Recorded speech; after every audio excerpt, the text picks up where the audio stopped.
Well,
making a video.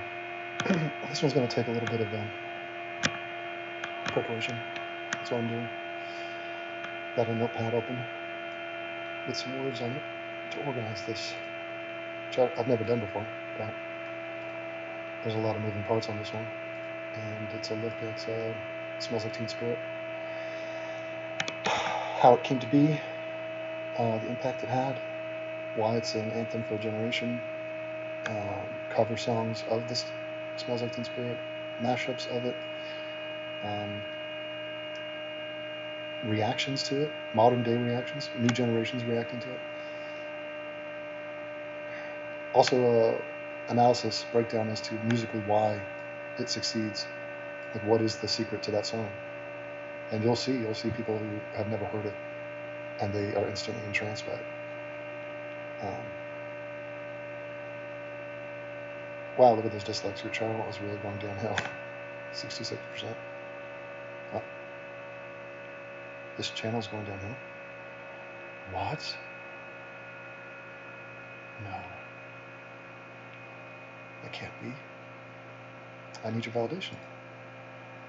Ah, fuck. 2 dislikes. Look at that.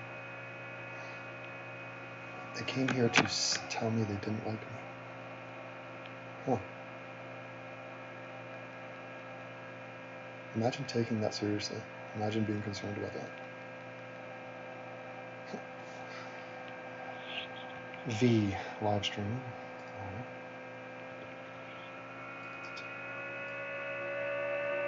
Oh, he's going over the transcripts from Patreon.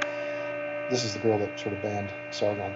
She's the head of the trust and safety over at Patreon, and she was talking to another YouTuber, popular YouTuber, and trying to explain why they banned Sargon, and she was like, please don't record it, you have to promise not to record it, and he's like, okay, I won't record it. Meanwhile, he just put out a transcript of it.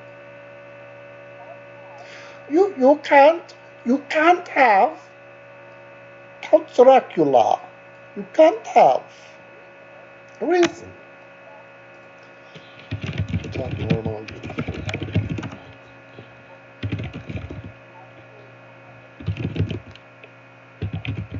Do you have a widow's peak?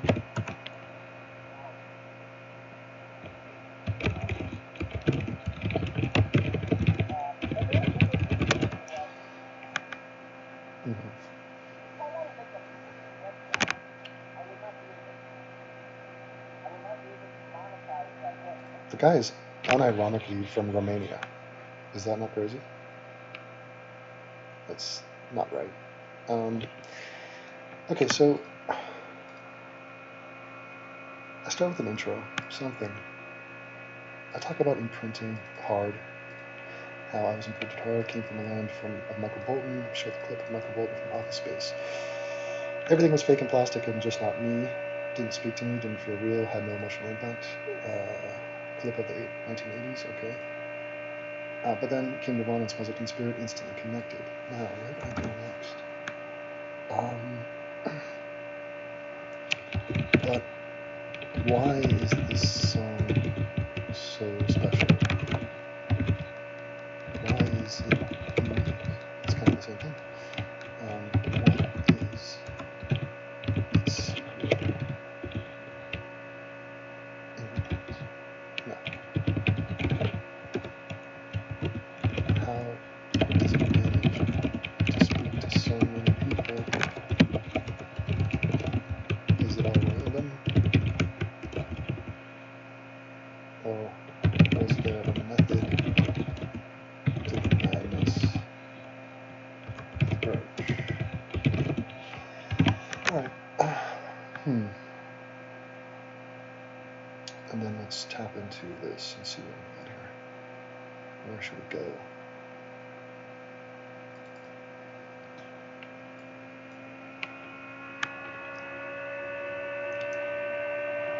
How about Kurt Cobain?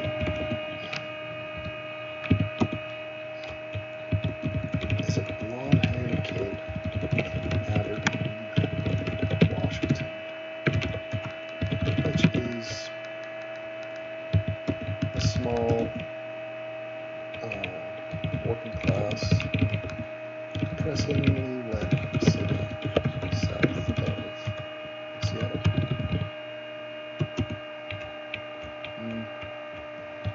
The man grew up to be 5'9", 130 pounds, depending on what stage of heroin addiction you're in. It's not a large man, but he had a large present, large impact on this world.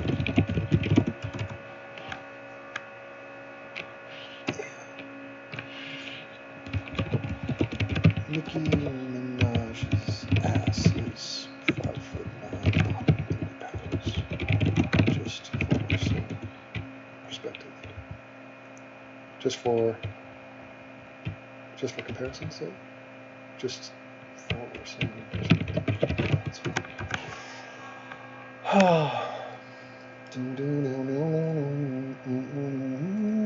Thank you. Rue? What's up? Ground control to Major Rue. You guys, can you hear this? The fuck? That would be a problem.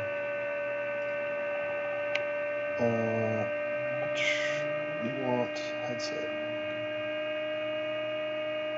Oh, you gotta do this every goddamn time. Yeah, right? Headset.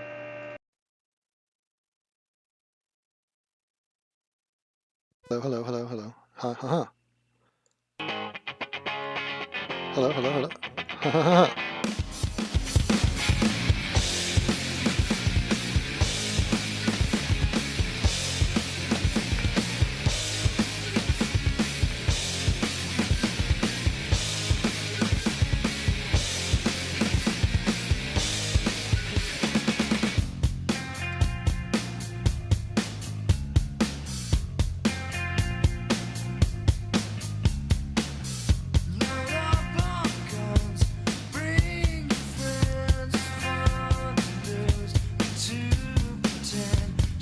Fucking chump ass motherfucking bitch.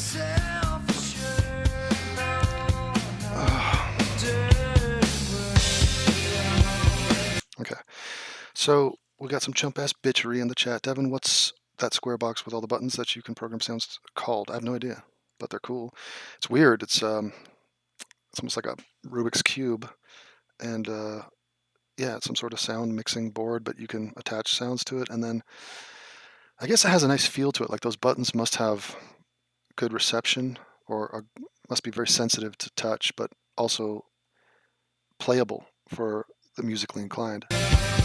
This guy's not perfect, though.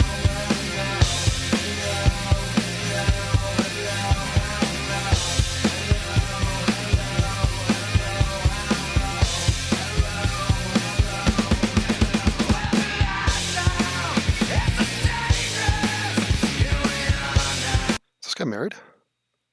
Pointy fingers. So what does that mean? Is that like a guitar thing? Seems a bit fat too. I'm feeling fatness. He's wearing black because it's slimming, but I'm just going to use a small little bit of that. Fillet me. All right, so back to this. Let's see here. It's not a large man. He had a large impact on the world. Nicki Minaj's ass. Right. Kurt. Huh. Kurt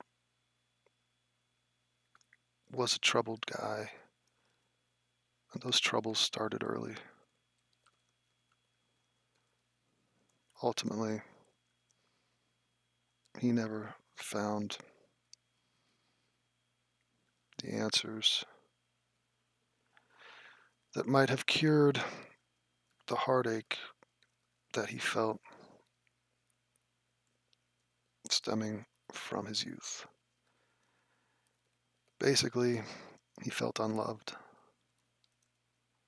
It's that simple. His parents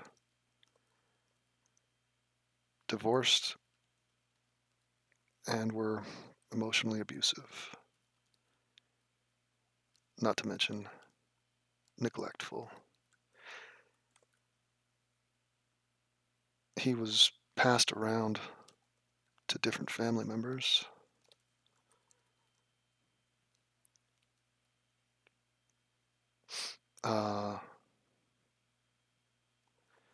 Like grandparents,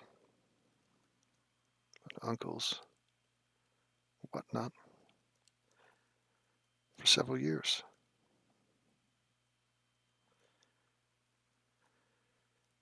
This didn't sit well within Kurt's psyche.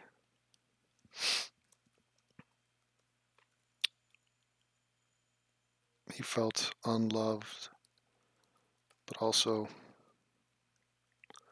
more to the point, and unlovable. You couple that with the trials and tribulations of simply growing up, going through high school, your inevitable identity crisis.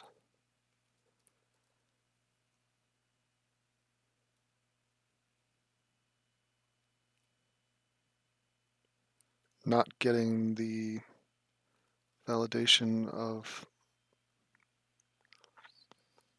having sex with women. The dude was a virgin this whole time.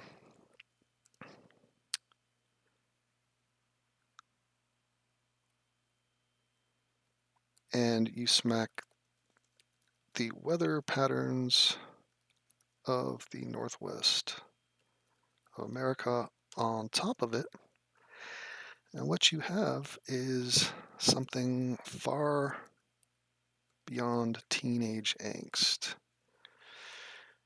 You have a future candidate for suicide who happens to have an abundance of musical talent, artistry,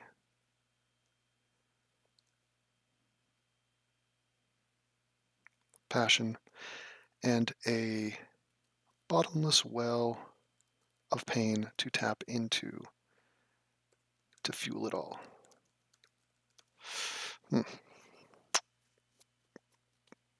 Interesting.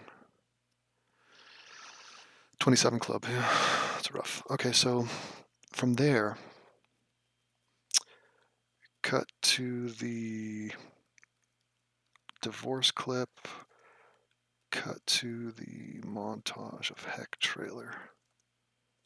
All right, so let's review this so I can get this in my head straight. This is cool. Check this out.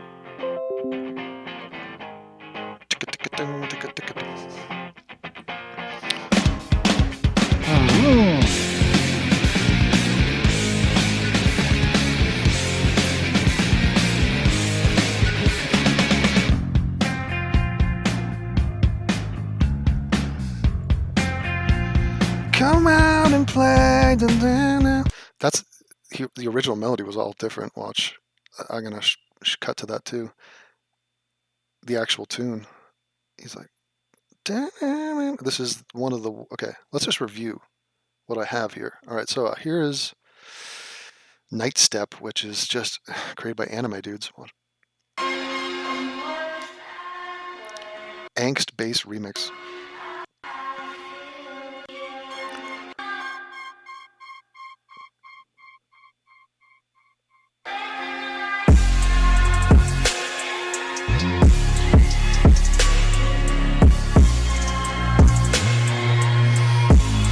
Okay, it's pretty heavy, but that's actually based off a really good cover, which I found.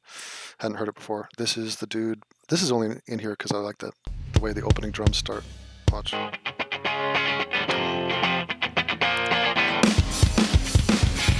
So that's a. I think it's called a flam. I think that's what that is. Put the one on the flam. Let me see. What's Insane in the Membrane? Insane in the Membrane? Here's a Jordan Peterson video. I was, not Jordan Peterson, Jared Taylor, that I was supposed to watch, and I think I will. Insane in the Membrane. Were you trying to get?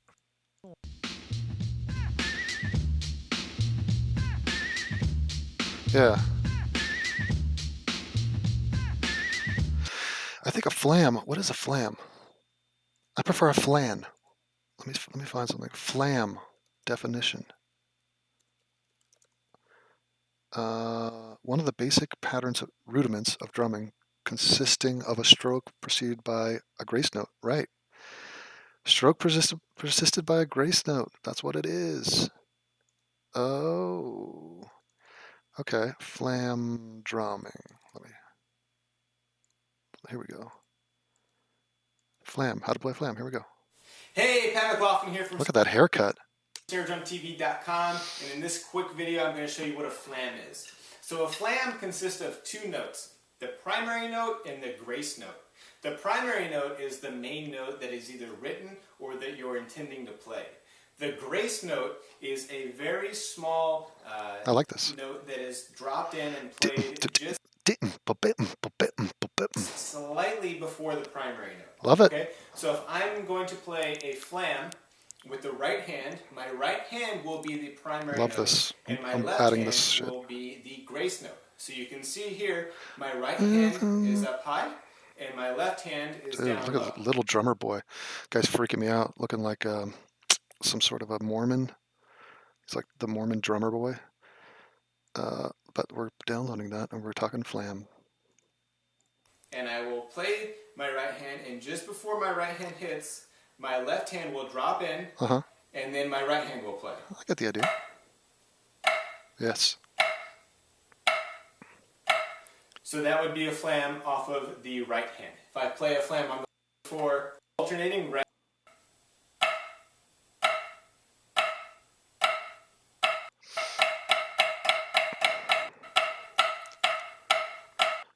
Right, so you go blah blah blah blah blah blah blah blah. Oh, here we go.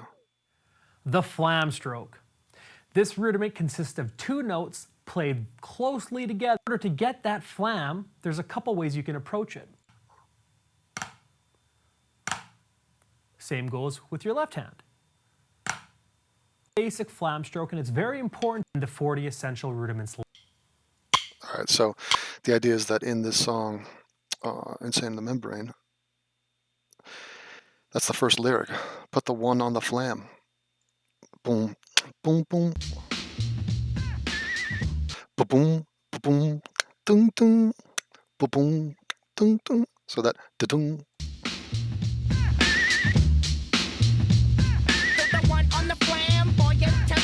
Yeah, but the one. There it is. That you just got educated. Hey, why you gotta go and make things so educated? Life's like this. All right, so we're talking flams and we're talking and we will I will show you a little something from Butch Vig. Butchie Vig is the sound engineer, and he talks about... We went to a rehearsal studio in North Hollywood, and the band set up. You know, Chris had his SVT, and Kurt had a Mesa amp, and I think he maybe had a couple speakers because he wanted it to be, you know, incredibly loud. And Dave set his drums up, and there were no mics on Dave's kit. And I walked in and met everybody, and everybody seemed cool, and was like, well, we might as well play one of the songs. And they got behind the kit, and they played Teen Spirit, started with that little scratchy guitar, and Dave did that, and it just exploded. I remember standing up and pacing around the room. I couldn't believe how intense and how powerful they sounded. And there were no mics on Dave's kit, and the drums were just punishing sounding in the room. I mean, it was pretty amazing sounding. I remember literally breaking out into a sweat going, oh my God, this is incredible. And I didn't really know what to do when they finished, except I paused and said, that was really good, you guys. Play it again. And I just needed to let my brain digest it. And it was so good and so cathartic sounding. And like a lot of the songs, didn't need a lot of tinkering. As we got into the pre-production over a few days, we made a few changes, tightened up things here and there, shortened things here and there. But they sounded tight. They had been rehearsing, and most of the melodies Kurt had figured out. I still was tinkering with some words in some of the songs, but boy, the first time they played Teen Spirit, it was amazing. Yeah, he was tinkering with words. Where's that original early one? What's this? Yeah. Oh, this is good. It's a cover. Go. Yes. I'm gonna do this. Girl cover.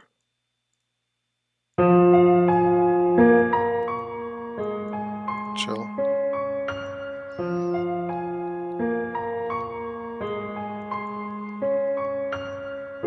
Load up on guns and bring your friends. It's fun to lose and to pretend she's overboard and self-assured.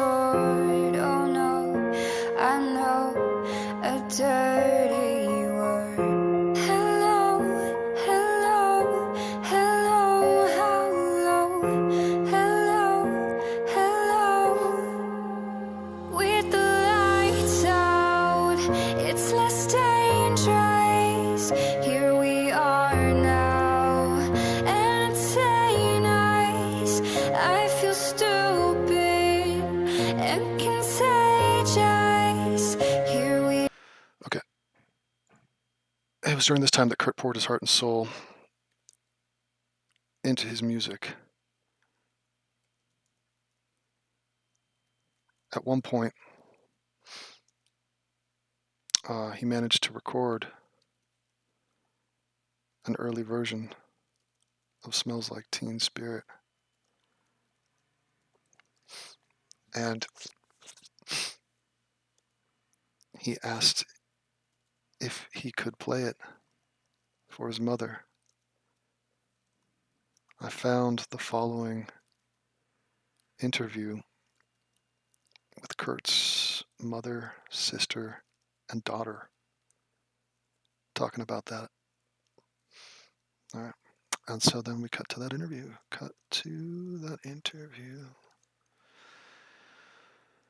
I feel stupid. So where's the interview? That's a good question. I'm still going through all this footage. All right, there's too much. So we got... Okay. No, it makes sense to get to the origin. So his childhood, the torment he went through, then this conversation. It was like they practiced in my garage. So I got to hear all of That is his mother, that is his sister, that is his daughter. that first, whatever it was. The practice part. Yeah, then things would blow up or they wouldn't work and then all that. And then the first time that I heard the music, the real, like a performance. The recording. Is he came downstairs, he'd come home to visit, and he comes to the bathroom door and he goes, Mom, could I put a tape on the stereo? And it was a Sunday, and I said, of course. And he says, what is it? And he goes, oh, it's my recording. I said, of your record? And he goes, yeah. And I go, you've been here for 3 days. days. I'm just hearing about this now, that you have this now? And he says, well, I'll keep it quiet. And I said, why? Turn it up, because I like that. I'll keep it quiet. The first ever recording of Smells Like Teen Spirit. And he's like, oh, Mom, I'll play it soft. He says, well, because his stepdad was watching football. And I said, you don't need to hear football. Turn it up. And so I was in the bathroom finishing my makeup, and all of a sudden Teen Spirit came on, and I just went flying out of there. And he was sitting in his whitey tighties in the front room, at the end of the sofa, and I sat on the edge of it, and I went, I couldn't believe it. I can remember that like it's happened just a few minutes ago. The hair on my arm stood up, and I got this whole, just this heaviness in my chest. And I said, oh my God, Kurt, how are you going to handle this? And he goes, what? And I said, this is going to send you to the moon and back. And I said, this is so good. I said, this is going to change everything. And he was like, and I just warned him. I said, I don't think, Kenny, you're ready for this. I really don't think how are you going to do this? And this is going to go huge. This is going to be big. And I said, oh my God, thank you, but I don't think you can handle this. And I was scared to death. And he goes, oh, Mom. You know, like, I can't even remember what. Well, I'll just, you're my mom, you're supposed to say. Oh, yeah. Okay. Cut to the interview. Mom, you're not ready for this. And he wasn't ready for this. Not even remotely.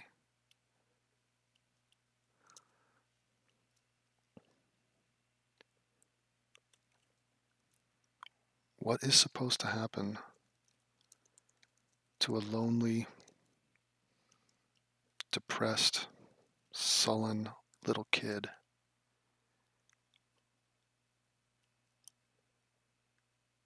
who thinks nobody cares about him?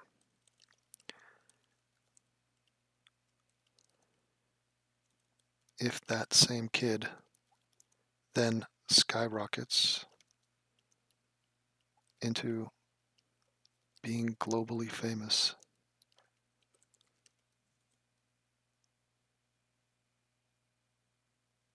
and wealthy, and loved, and idolized by millions.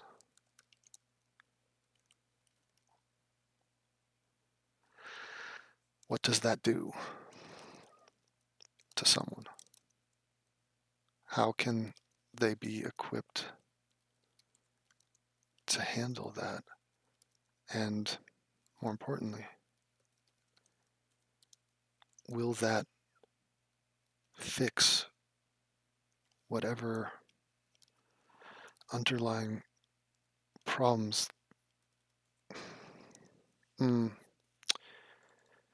insecurities they are haunted by?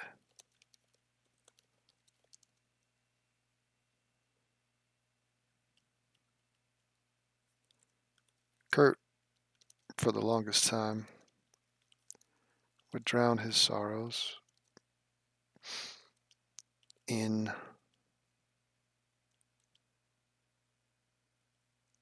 alcohol and weed.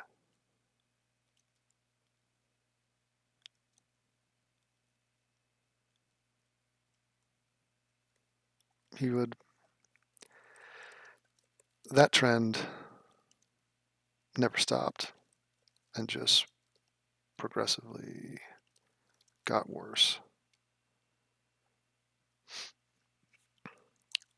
So from that standpoint,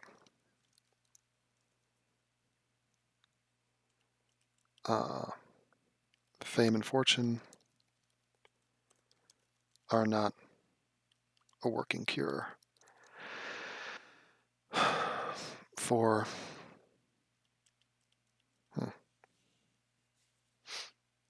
deep-rooted depression and childhood trauma. Not that I would expect it would be.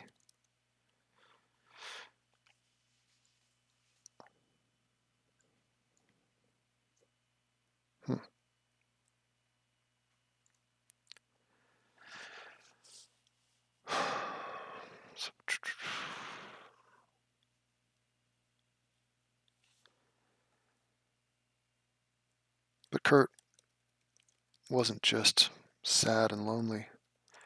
He was angry.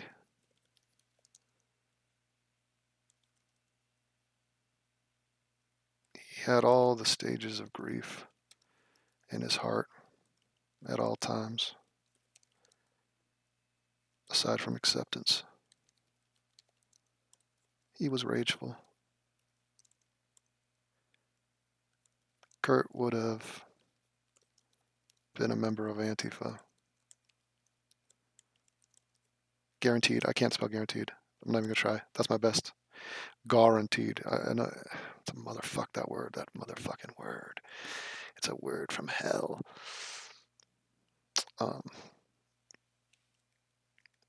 He would go out and break things just 'cause.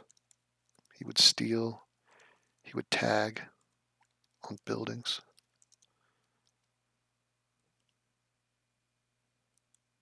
Perhaps if he were a bit bigger, he would pick fights. The dude had issues. But perhaps, in the big scheme of things, it was his issues that made him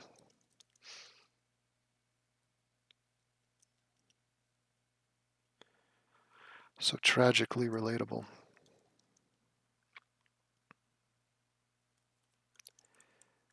As in, we all have issues. We all identify with the themes of Kurt's pain. Now, maybe we don't have Courtney Love, heroin, shotgun to head type issues, but we can definitely relate.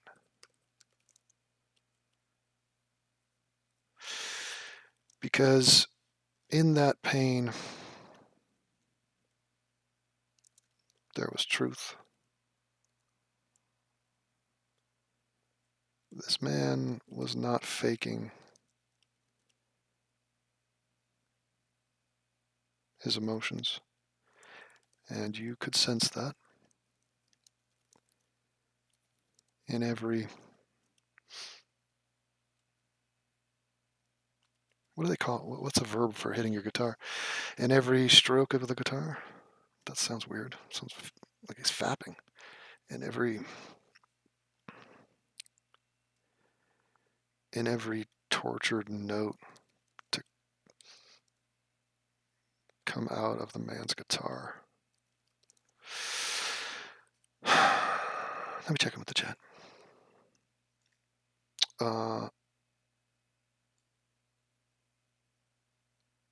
You read too much into things. The guy doesn't know how to spell too.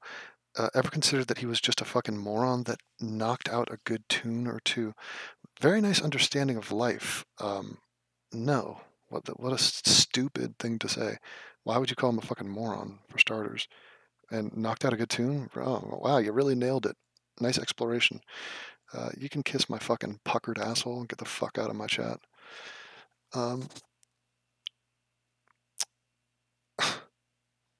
Guy's a moron.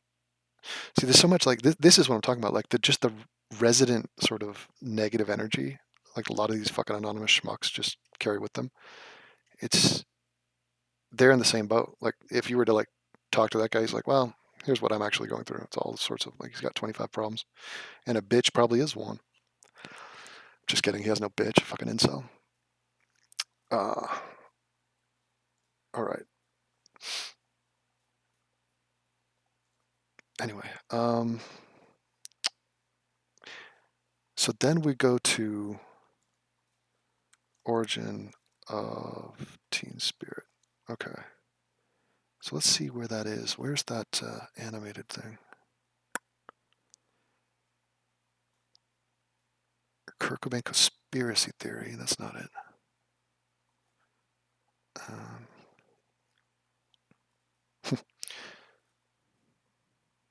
What's this?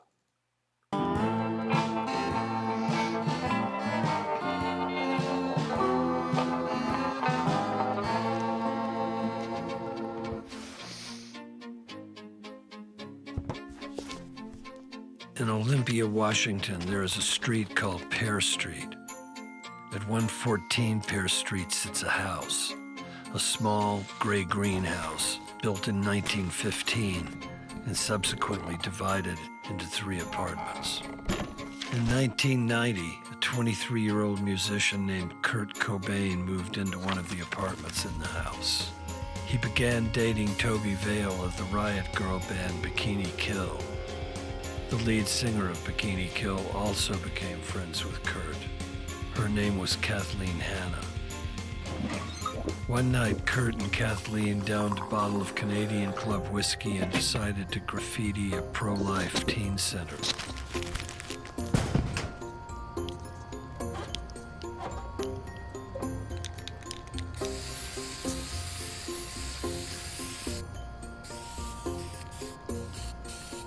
They went to a bar and drank more.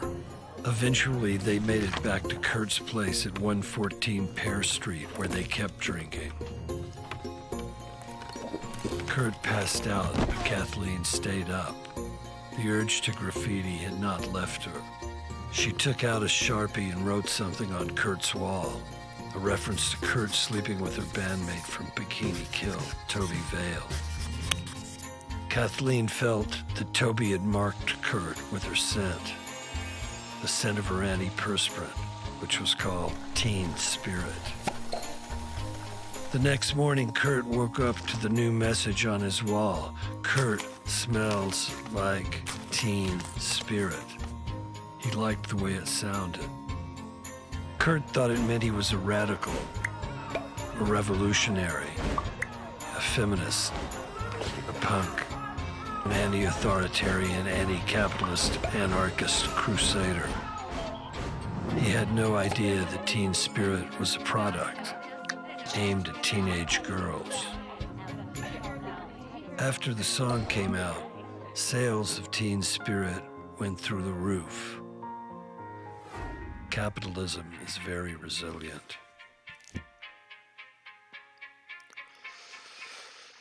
Okay, so from there,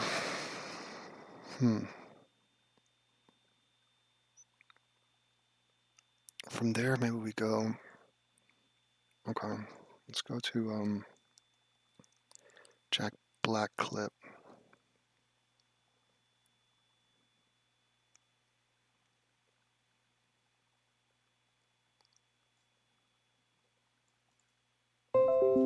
A quick question for Rolling Stone magazine, bizarrely enough. They've asked me to ask you because they're doing a 20th year anniversary of Nirvana's Nevermind. Ah. And they wanted to know what you think of that album and did it change your life when you heard it? Has it been that long? Yeah. Yeah, that was definitely one of the formative experiences for me, listening to Nirvana for the first time. I'm proud to say I was there before Nevermind. I was there for Bleach. Old school. Yeah, someone turned me on to that album, and I was just like, who are these guys that are changing music? Yeah, that was one of the times when it was like, I had never heard anything like it before, and it was so compelling. It must have been similar to what it was like when people first heard Led Zeppelin or the Beatles, you know. But I remember seeing them live in San Francisco. I don't remember the date, but I remember it was the night that Bill Graham had died. Oh, wow. And they were so fucking good. And the thing that was amazing about them was not just them. They were compelling and incredibly charismatic. But also the crowd. The crowd was in a trance.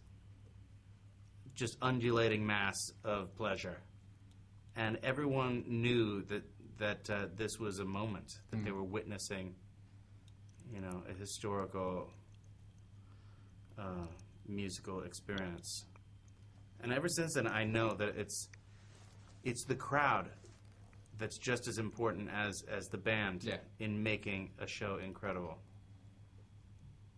Because as good as Nirvana was, if they were in front of a bunch of stiffs, that show wouldn't have been so great. Yeah. Takes two to tango. Cool. Thank you so much. All right. I got that one in.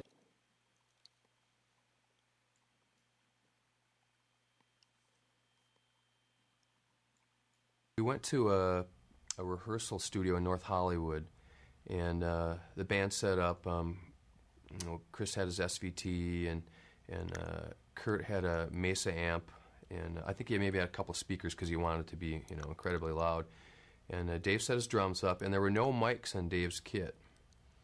And I walked in and met everybody, and everybody seemed cool, and was like, well, we might as well play one of the songs. And they got behind the kit, and they played Teen Spirit, started with that little scratchy guitar, and Dave did that, and it just exploded.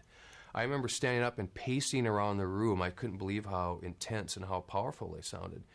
And there were no mics on Dave's kit, and the drums were just punishing sounding in the room. I mean, it was pretty amazing sounding. I remember literally breaking out into a sweat going, oh my God, this is incredible. And I didn't really know what to do when they finished, except I paused and said,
and I'm poking him, bamming him on his arm. That was that.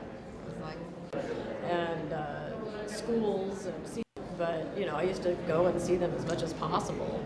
As a teenager in high school, before anybody, even knew anything about it. I got to see, which was a real blessing, that I got to see what so many people will never get to see, is them live in a small little venue, and pot and everything else in the room. I really do hold on to that. I lost my voice the very first time I ever saw them, and I had my oral book report because I went and saw Nirvana for the very first time at the Hoquiam Eagles. They can tap in to like how Kurt made them feel as a human being, whereas I think my dynamic with him is probably more similar to a fan's dynamic, where it's almost like this untouchable thing, and everything, all the information I have about him, even the information from them is just kind of so he's around me every day of my life. Humble. I mean, some days I'll be in a coffee shop and I'll be just having a time, and just having a moment, and all of a sudden it'll come on. I'll be I can't even with you right now. And sometimes it does come on right at the right time. Yeah, absolutely.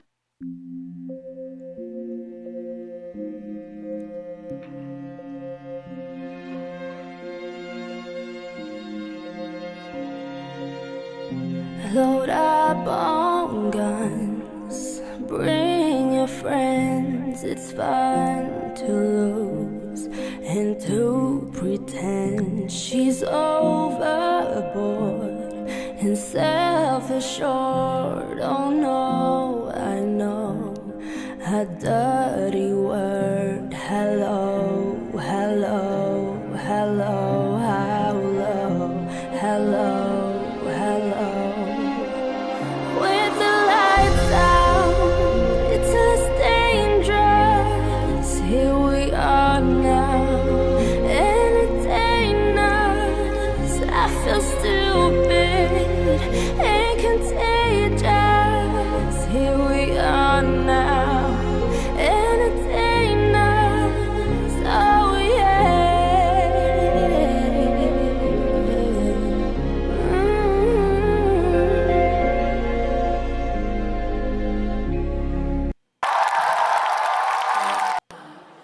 부르신 말이 없어.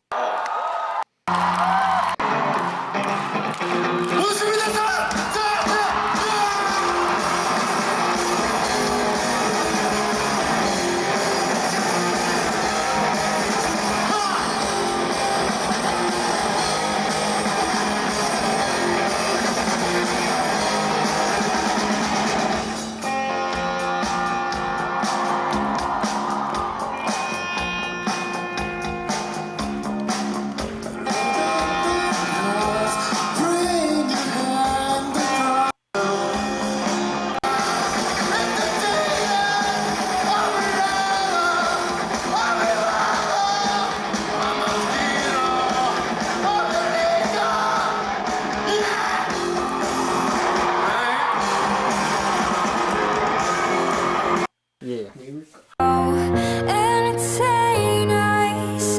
I feel stupid and contagious. Here we are now. Entertain us. I'm a lotto, an albino, a mosquito, my libido. Yeah, yeah,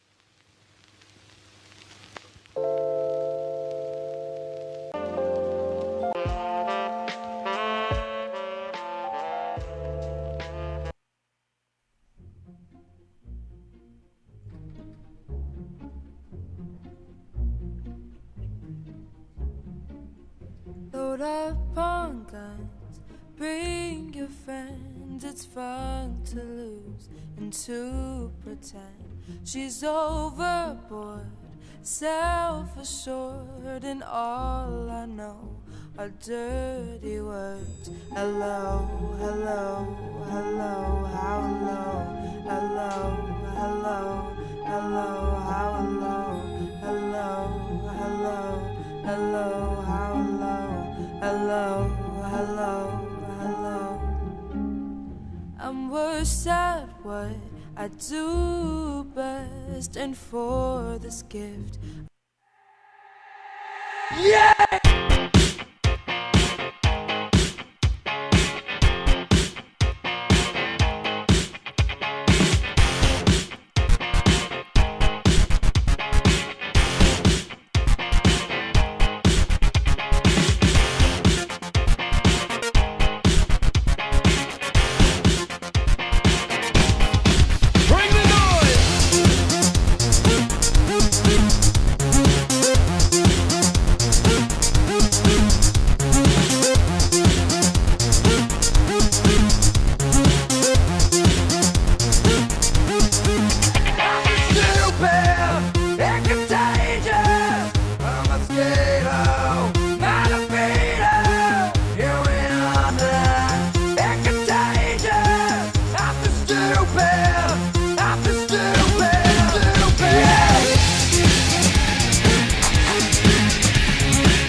really rock and roll. I have a feeling this song is really popular. Entertain us. I love this song. Okay, now I can't understand anything that he's saying.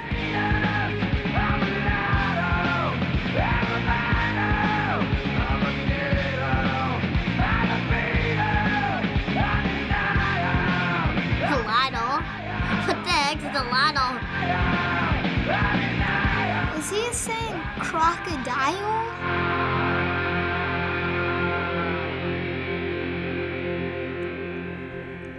The best of all. That one was way too crazy. You couldn't understand anything that he's saying. It's really not my favorite. A lot of them are kind of slow. Last song was really good, but other than that, it was the same song. That song was a classic, like rock and roll. Fuck that kid.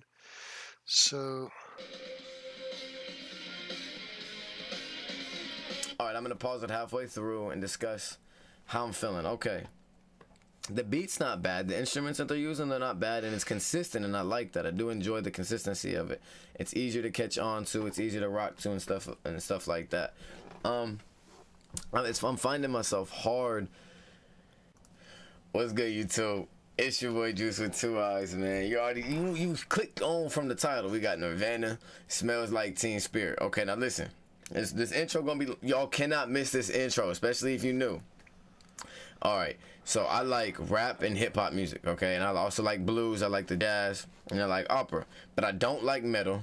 I don't like rock, and I just don't like music of that genre. And I've also never given it an opportunity. I've also never given it a true listen. So this is what we've been doing. My last 5 videos, well, not my last 5 videos, but the last 5 videos of Music-Wise that I've done have been 5 Metallica songs.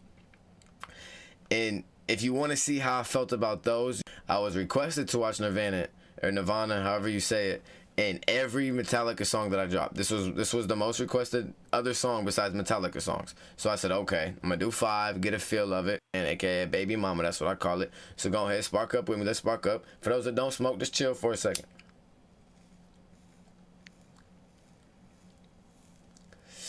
That is a 4-minute video, 5-minute video. It's mother gonna be 10, 15 minutes, 10 to 12 minutes long when I upload it. Why? Because I'm not just giving you a reaction. I'm giving you a review with it. I'm giving you my honest opinion on this song. So if you don't like bluntness, if you don't like me being super honest, this is not the video for you, and that is perfectly fine. All right. So I'm gonna do this last thing, and then we're gonna start.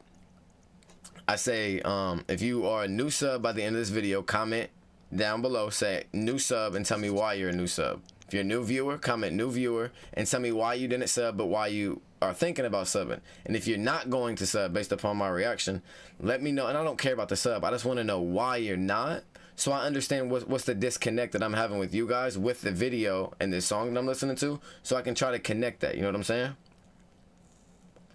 Just try to interact with you guys. For those that have a hard day at work or about to clock in, man, just got off, stressed out, whatever it may be, go ahead, hit that real quick. Go ahead. Just a little cigar, man. Go ahead, relax your mind. He talks so black. Just relax your mind.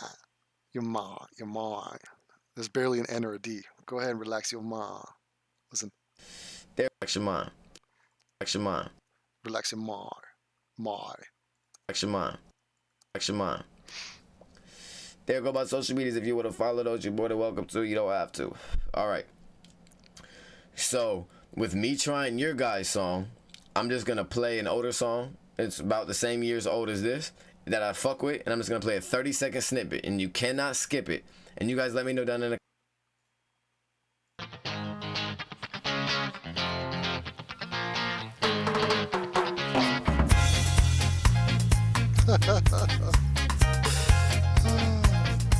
Jesus. Load up on girls.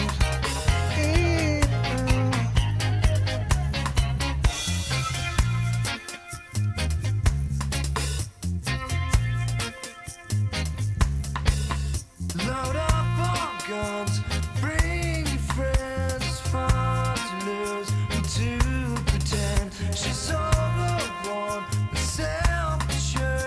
No, no, the dirty word. Comments how you feel about the song that I'm playing, so you guys can kind of get a drift of, I didn't like it. Why didn't you like it? And it's probably going to be the same reasons why I can't connect with metal or rock and roll songs. So let's play this Meek Mill, Dreams and Nightmares. I used to play Like lyrics. And I want, so stay tuned and let's jump into it. I've never heard Nirvana before, or Nirvana. I've never heard them before.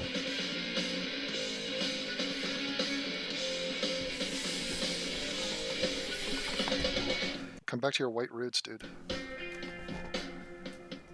Okay, you can't let the beat breathe. The thing that I didn't like about Metallica is they played too much instruments. Alright. We're 30 seconds in. Lay down, Deuce. And what I enjoy about this song so far more than what I have Metallica songs is because sometimes them songs don't start to a minute 30. It bores.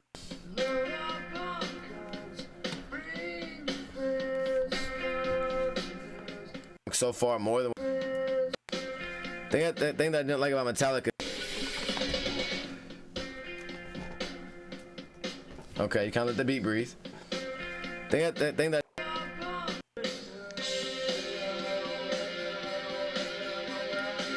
what's he saying?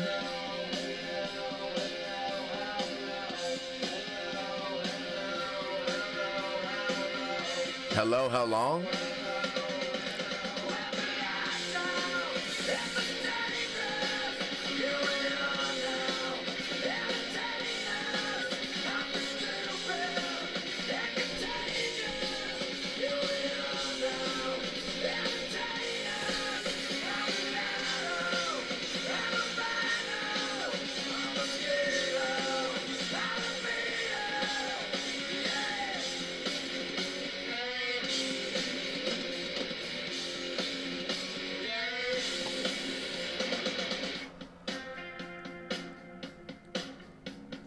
So far, I'm finding myself hard to understand what he's saying.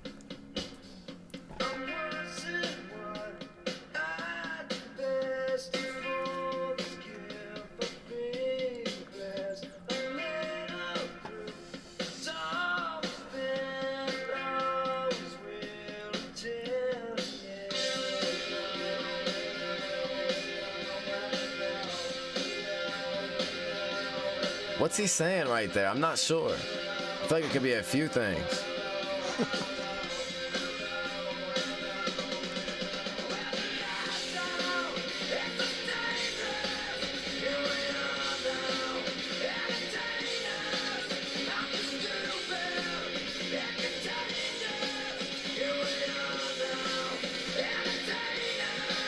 I like that.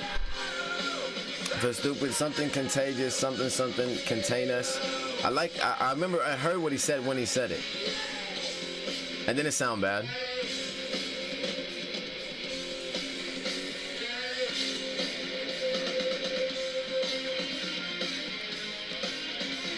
Alright, I'm gonna pause it halfway through and discuss how I'm feeling. Okay.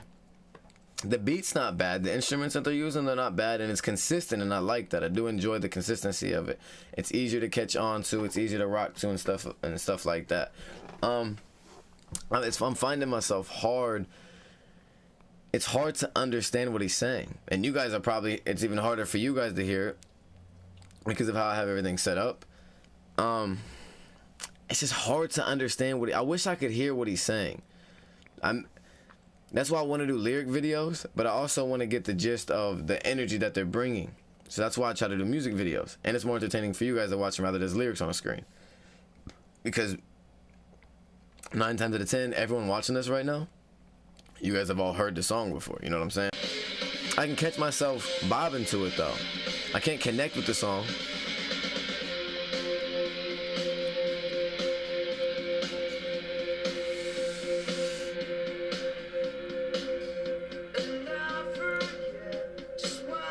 Okay.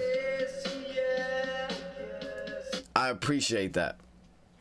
I appreciate it's a 4-minute and 30-second song, and you're getting your worth of the video with lyrics as well. It's not just I'm gonna drown you out the instruments and then give you some good lyrics and some decent lyrics and some bad lyrics. It's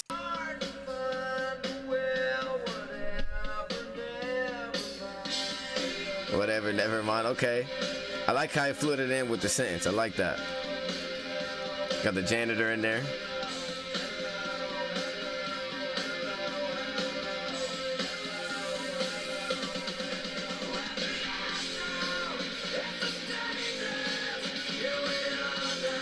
If you're a rock or metal fan, I'm not sure what genre this would fall under, but I can see why you can catch yourself enjoying the song.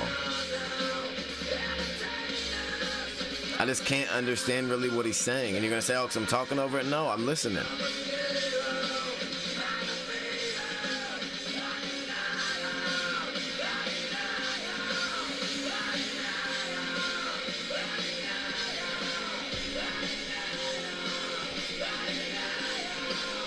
That's what it sounds like he's saying. It sounds like he's saying how to die young. That's what it sounds like he's saying to me. That's it.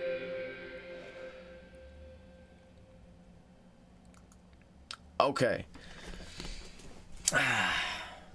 It's better than 3 of the Metallica songs that I've heard. I rank it with the other 2 Metallica songs that I've heard. It's right there with those. To me, out of a 5, we'll rank it 1 through 5. I give it a 2. And that's me being honest. You guys will give it a fucking 5. And I understand why how you guys feel. I appreciate the bluntness. I don't want you to sugarcoat how you feel about something just because you're watching my video. What's good with it, y'all? Saying the boy did his thing.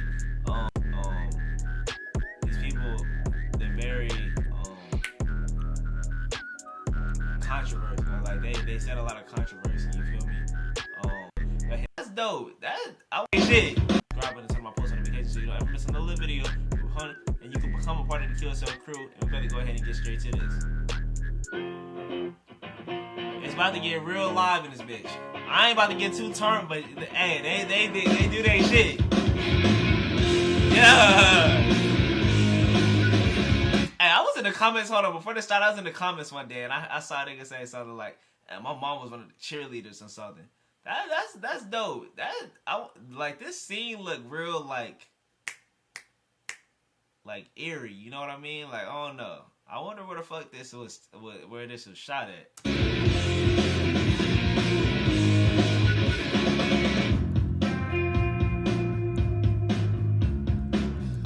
That fucking guitar is hot, dog.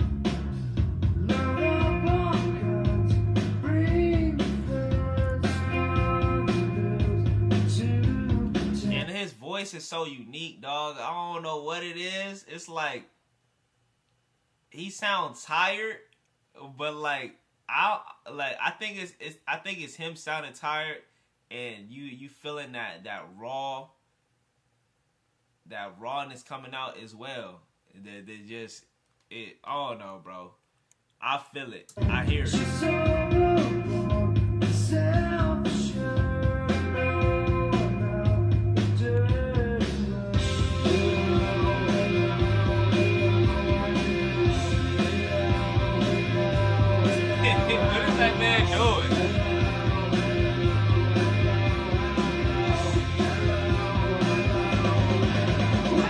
Killing that shit.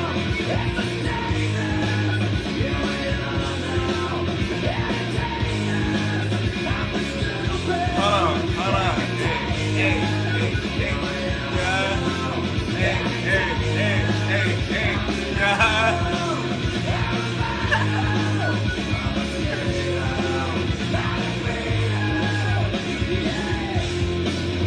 Hey. Oh shit.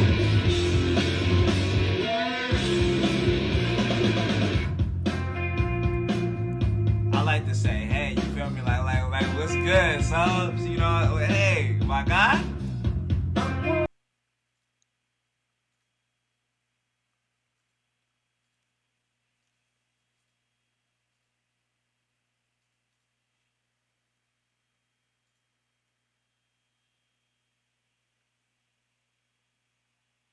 F, and then goes to G flat, and then goes back to F, and then B flat, A flat. Now that second chord there, the G flat, this is not in the key of F natural minor at all. In fact, it's the only chord in this song that is not in the key that the song is written in.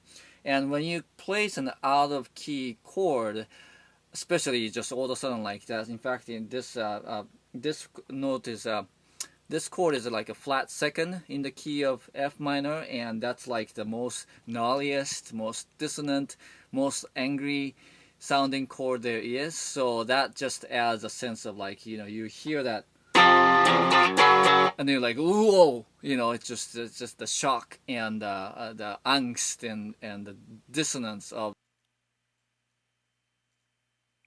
that chord really sticks out, and it further emphasizes the character of the song.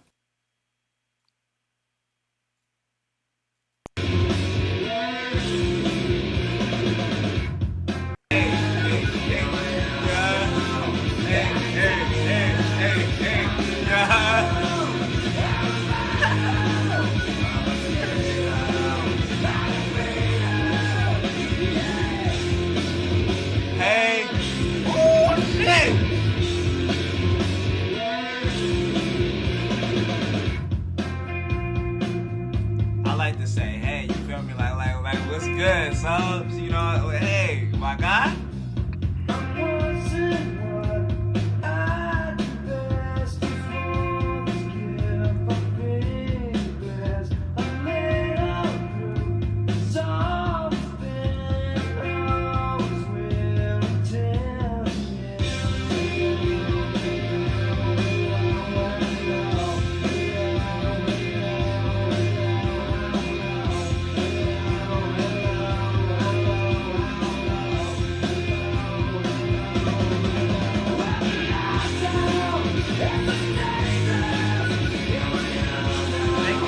Fucking guitar, banging on the motherfucking drums.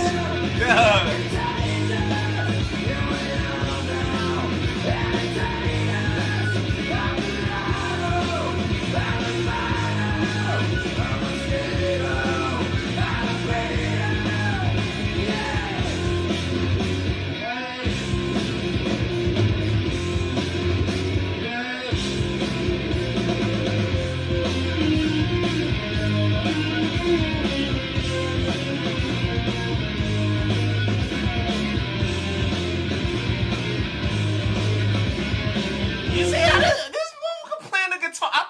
When I was young, I thought you could only play that shit down here.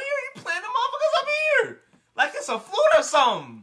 You know what I'm saying? That boy is nice, dog. That man is nice.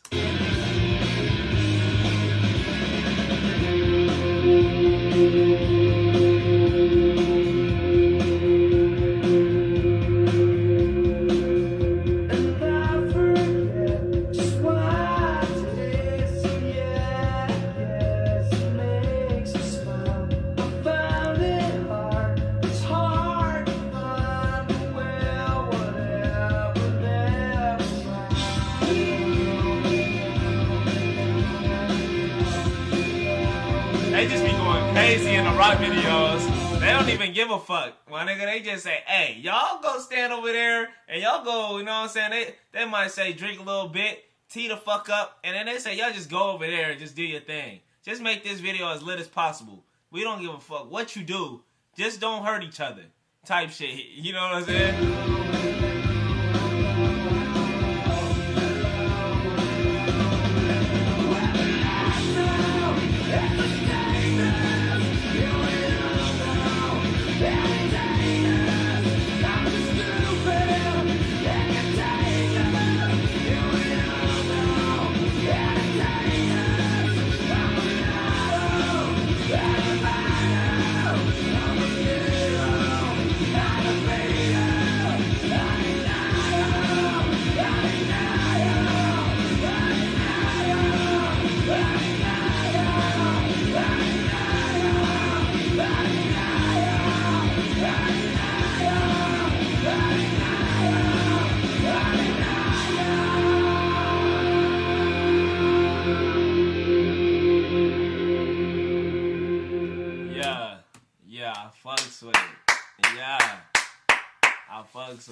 That's definitely a classic. Y'all niggas don't know about that. And if you do, you do. You feel me? G.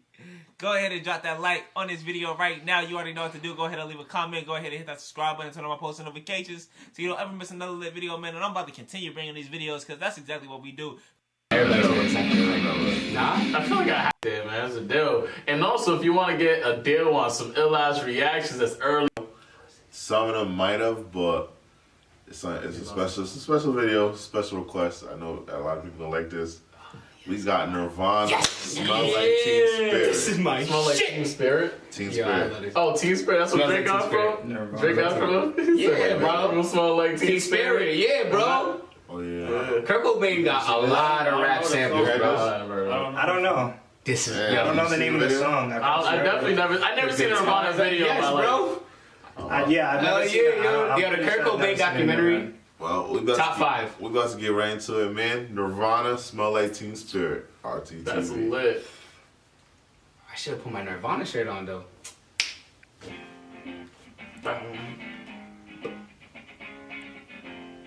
Oh, this shit. Everybody knows something. Nah? I feel like I have, but I don't know.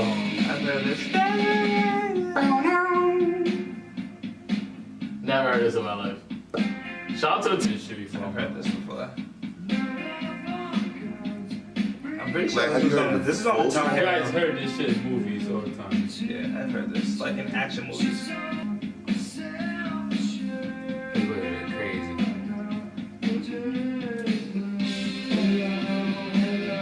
Hey, I'm struggling right now.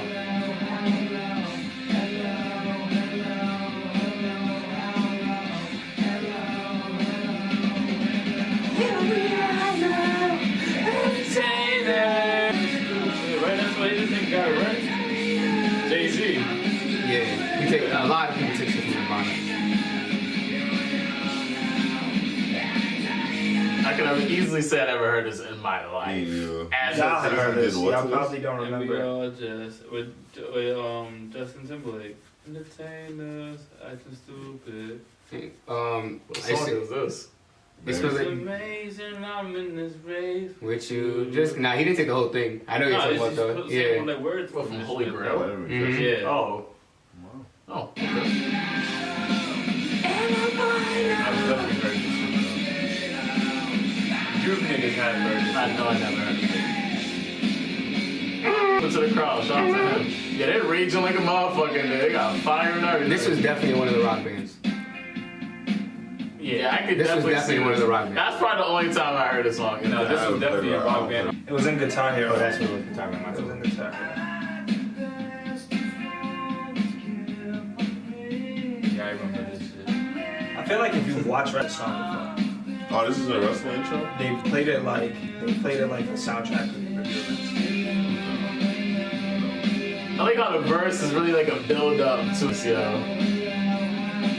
It's like, get the camera on me.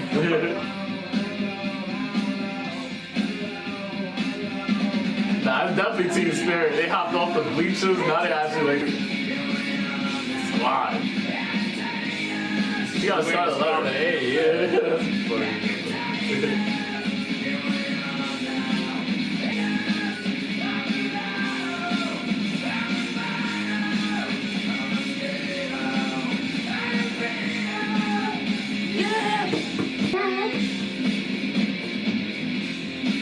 Yo, he's bodying that right there. Shout out Kurt. Hey, y'all heard this shit in Freaky Friday? Probably. It sounds mad familiar. Not like this part right here, like I would never know. Movie, so I can tell what scene. The girls that's on the cheerleading squad got the scarlet letter right there. They're all adulterers. Yo, people take fashion from him, bro. Like, he's like, those glasses, the cloud glasses, that's from Kurt Cobain. Like, he be starting mad shit, too. I fuck with Nirvana, bro. You didn't know that.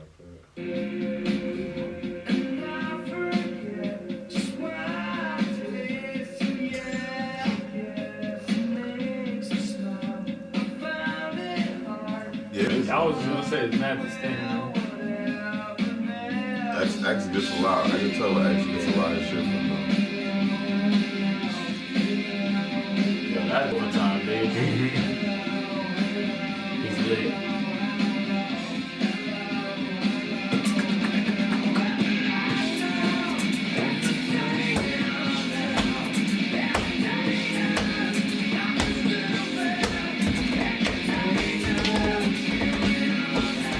video is fire. Nah, that shit. You got drum sets and shit. It's the youth going crazy. Smells like Teen Spirit. He's got face, bro. They know how to turn it up. You see his face looking at the camera? He's turned up, bro. Like, even having the smoke, like, in the background and shit like that just, it's like the aura of the Team Spirit all around him and shit. Look at that. That nigga work triple time. Damn, bro. He got the guts. Is it? Yeah. Oh, word. Nice. Dope. Nirvana. Why is it like I always thought like their music was like way older than it actually is? It's like, I don't know. Just because of the name Nirvana. Maybe because Kurt Cobain passed away, so like maybe you thought it was over. R.I.P. man. Maybe. How long ago was this? 90s. 90s, yeah. 90s. It's a decent amount of time from now, man. Damn near 30 years, bro. They records definitely impacted. I feel like they're saying they're one of the greatest groups to be assembled. And from seeing that video, I just think in the 90s, to like when that premiered, it probably was like, yo, like, did you see that video? Like, I feel like, because even saying it now, I don't feel like it was 30 years ago. That's like a 30-year-old video. And you know what I'm saying? I feel like a lot of artists nowadays try to make retro videos, so it looks similar to a retro video, just with less quality. I get what you're saying. I feel like the theme of it, and even the, like, you could tell, and XX Tentacion, a lot of that song, I could see the influence in his music from Nirvana's lead singer, Kurt Cobain. Kurt Cobain. Kurt Bangs. My fault. It's all good, man. Yo, remember that? What was that song that we was listening to from Britney Spears that she was at school? Oops, I Did It Again. This is like the rock version, like. Well, I watched the documentary, so y'all gotta really go watch it. Like, Kurt Cobain talks about it. Like, when he said like one of the lines, he was like, "Here we are now, entertainers." He's like, "Yo, that's how I feel like when I'm at shows." I have a rock. You know what I'm saying? Even that video, Rebellion. See clips of different videos, and I just felt like it wasn't for me. I felt like it wasn't catered to me, but like that was just. That's what I'm saying. Music helps people stay connected because times have changed. In 2018, music's all over the place, and it's like I feel comfortable now that like you guys requesting it and we're listening to it for the first time, and it's dope to experience it with y'all because I feel like I've been missing out. I thought I knew a lot of music, but when it comes to the rock world, I don't know anything. So it's like we're happy we're here with y'all guys to put us on. So salute to y'all, man. Yeah. If it's your first time here, it definitely won't be your last. Nah. Make sure you. No, I didn't grow up on. Yeah, boy, Preston, aka Press, aka P. You already know you gotta break it down. I'm back with another reaction video. And today we're reacting to Nirvana.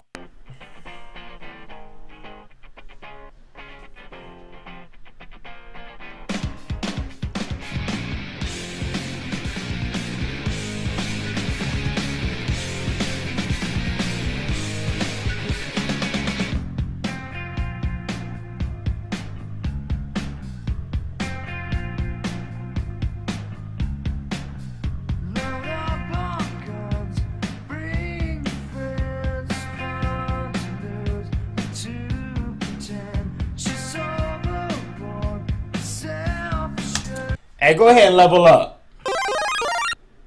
I feel like I can tell this is about to be my type of song, man. Y'all know what I like. Now we can proceed, bro.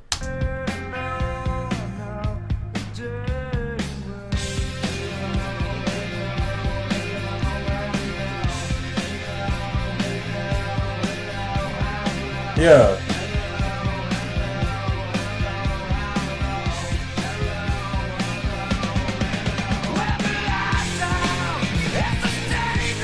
Yeah.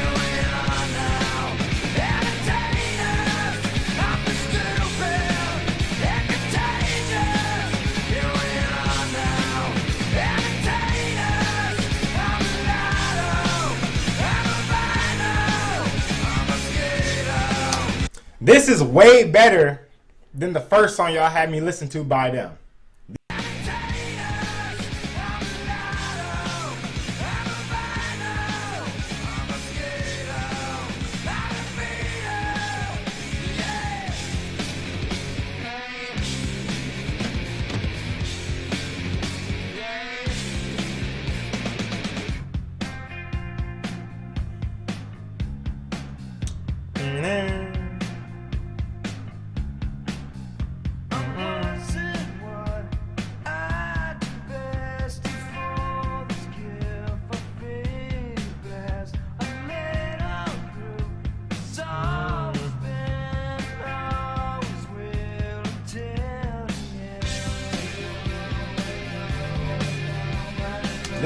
This is my favorite part of the song.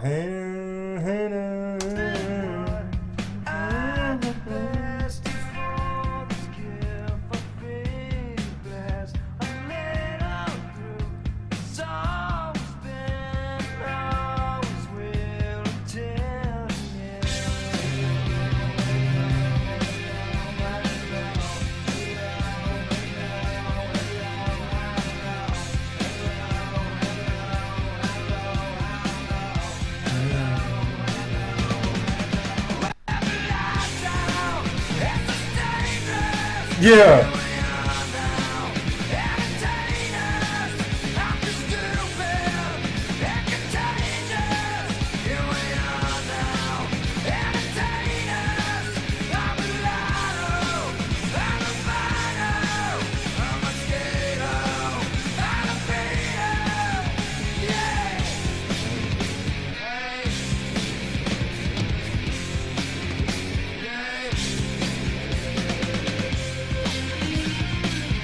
Hey, on the last song, remember when I said I had to listen to at least 1 or 2 more songs to figure out how I felt about them?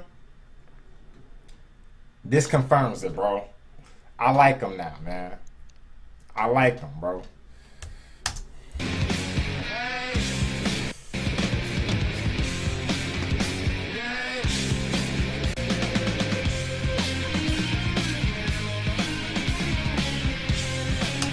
I really didn't think they, like the first time listening to them, I really didn't think they had a song like this in them.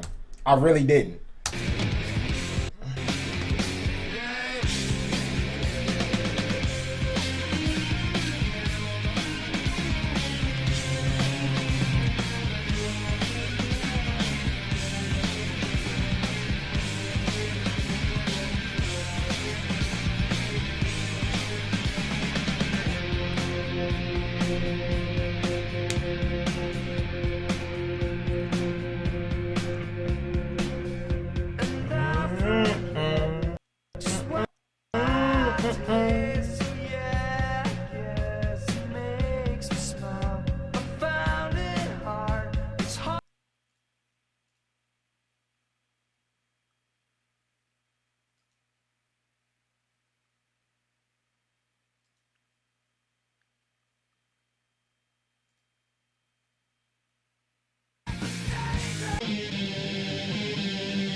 And then at the end of the solo, he lets it feed back into the third verse. It's got this great resonant feedback. We actually pulled it back in the final mix, but it would have been cool to leave it in there because it's got great overtones right through here.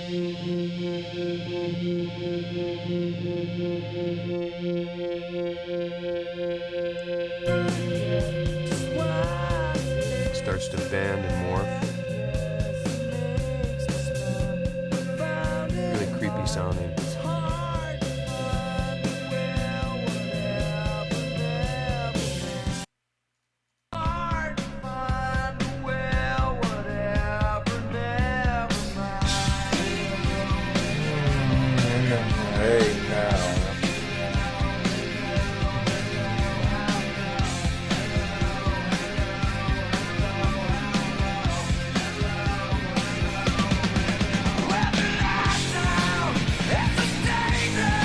Yeah.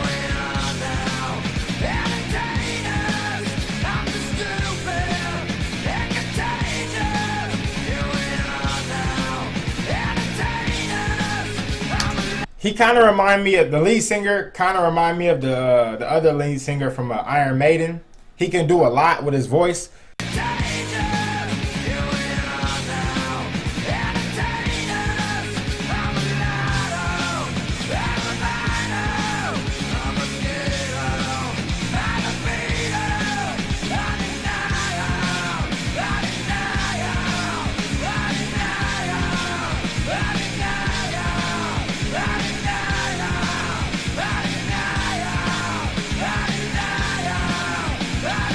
Get it! Hold on, bro. Hold on, bro. Bring him out. Oh, I gotta bring that back.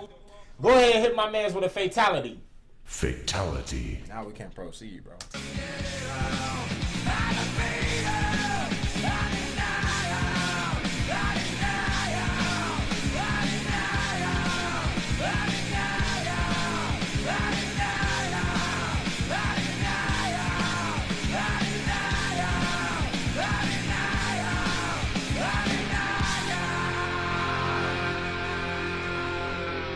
Bring him out.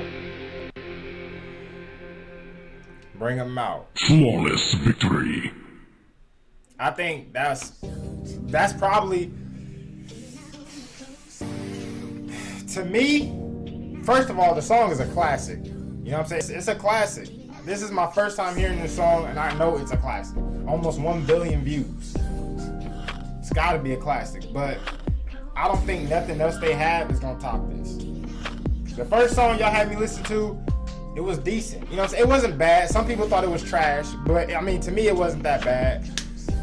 But this song right here, this was different.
Load up on guns, bring your friends. It's fun to lose and to pretend she's overboard and self-assured. I know a dirty word. Hello, hello, hello, hello, hello, hello, hello, hello, hello, hello, hello, hello, hello, hello. With the lights out, it's dangerous. Here we are now, entertainers. I feel stupid and contagious. Here we are now, entertainers. I'm a lotto, I'm a vino, I'm a mosquito, not a beetle. Yeah. Hey. Yeah. I'm worse than what I do best, and for this gift I feel blessed. I let her through. There's always been. And it's Anjali, mother.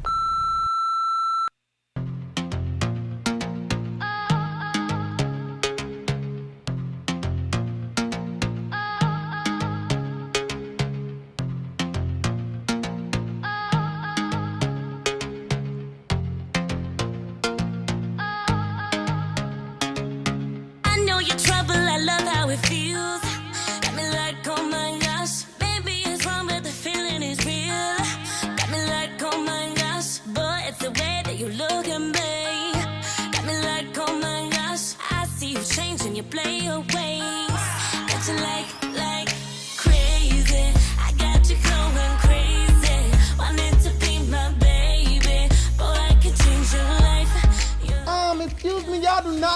neighborhood. I see you. I'm calling 911.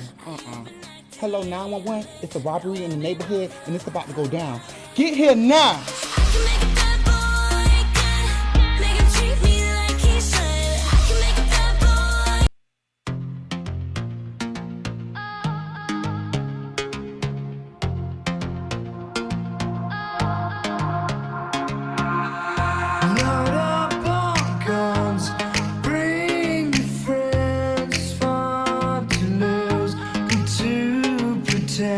She's overborn, self-assured.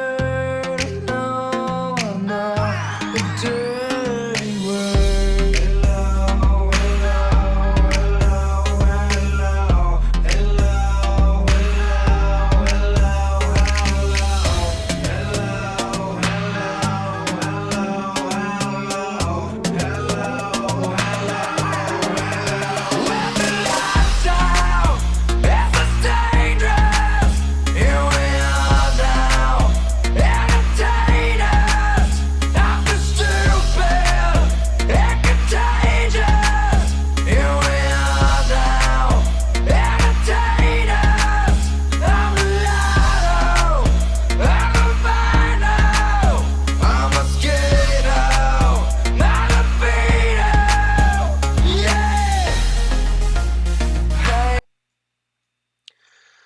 It's amazing how much better that mashup is than the original song. Holy shit.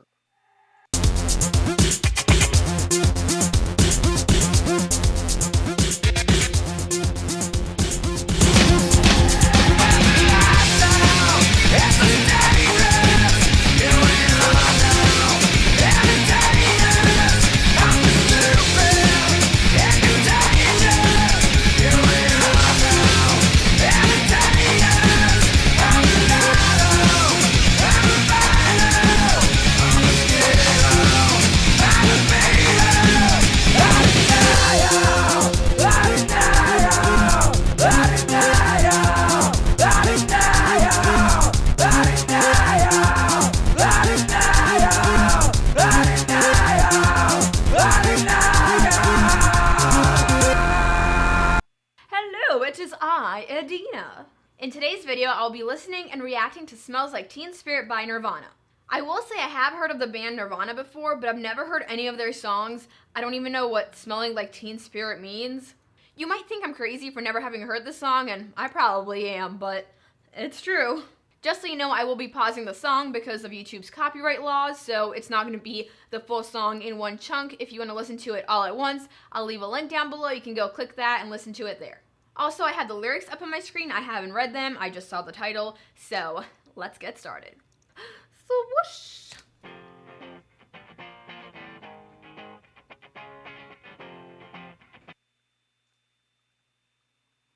Now, usually I don't do this, but go ahead on, break them off with a little previews of the remix. Now, I'm not trying to be rude, but hey, pretty girl, I'm feeling you. The way you do the things you do reminds me of my Lexus cool.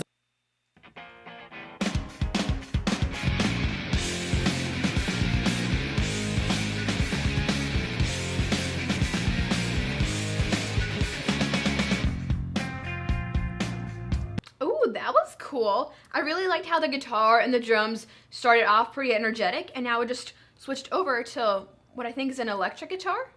Let's continue. You might think I'm crazy for never having heard this song, and I probably am, but it's true. Just so you know, I switched over to what I think is an electric guitar.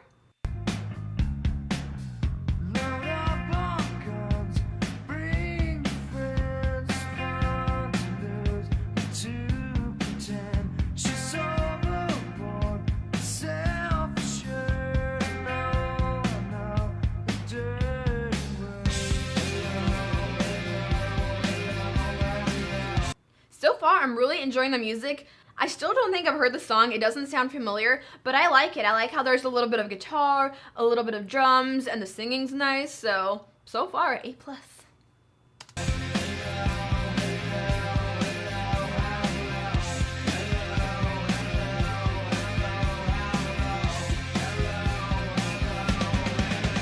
me lie down. quite a few hellos, but I see we're about to get into something else, so.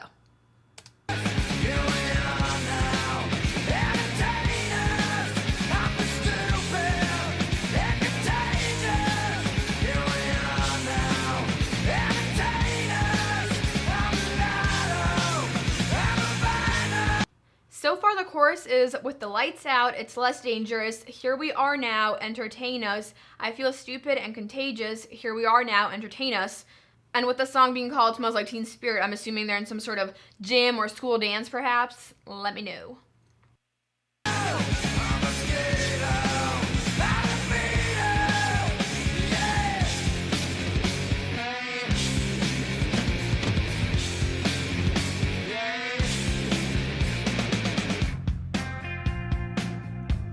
So those lyrics just turn kind of odd. After the entertain us part, they go, a mulatto, an albino, a mosquito, my libido, yeah, hey, yay. I'm not quite sure what that means. Perhaps the different races of kids that are gathered and a mosquito. I don't know how a mosquito comes into play here, but then I get the libido because it's teen spirit, so teenagers, their hormones are raging. That makes sense, but the mosquito? I don't understand what that means. If you're familiar with what a mosquito has to do with teen spirit, let me know down below. Let's just continue.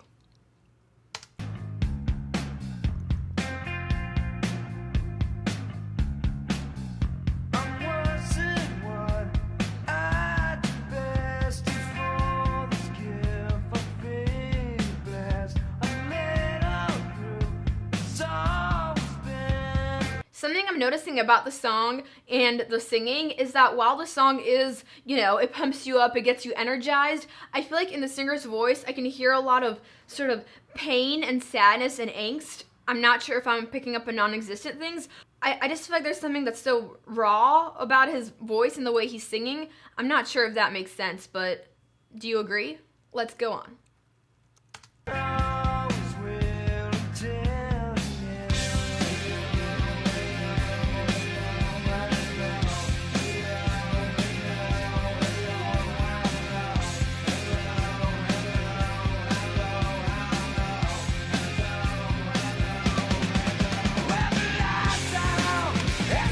I really like the drums right there, right before we get into the chorus.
It's like do, do, do, do, do, and then it gets into it, so I think that's pretty cool. I mean, the drummer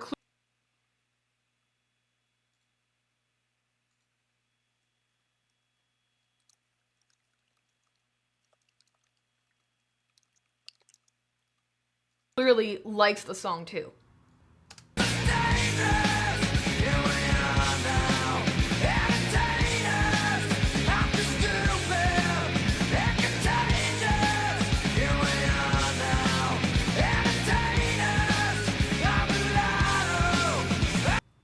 Going back to what I was saying about the pain and sadness in the singer's voice, you know, he's saying here, we're here, entertain us, I feel stupid and contagious. So it seems like he's not feeling that much self-worth, and he's just kind of like, blah, like, I'm here, you know, we're all here, entertain us, do what you do.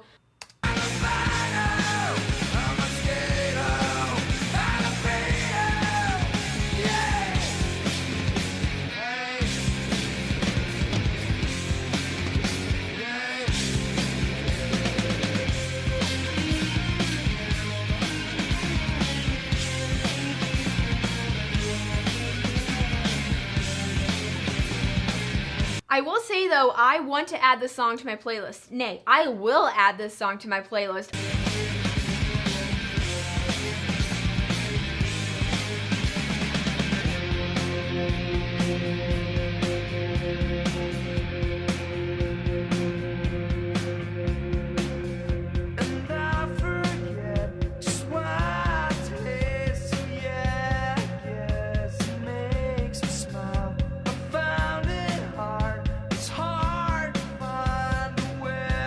What it is, the instruments in the song itself makes you want to, you know, be happy, and there's dancing in the music video, but I just feel like there's something that's sad about it.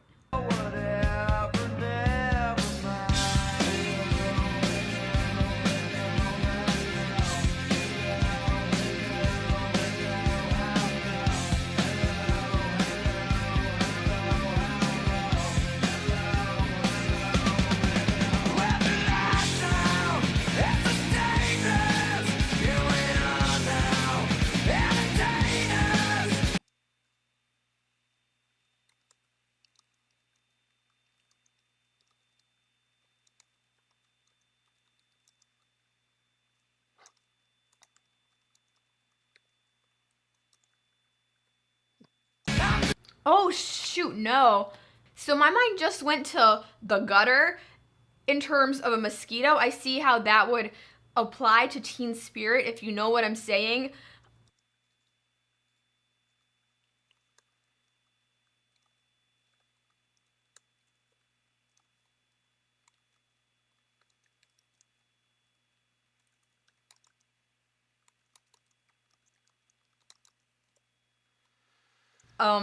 I'm not sure if that's what they're referring to. If they are, wow, or maybe I'm just overthinking this, I'm not sure.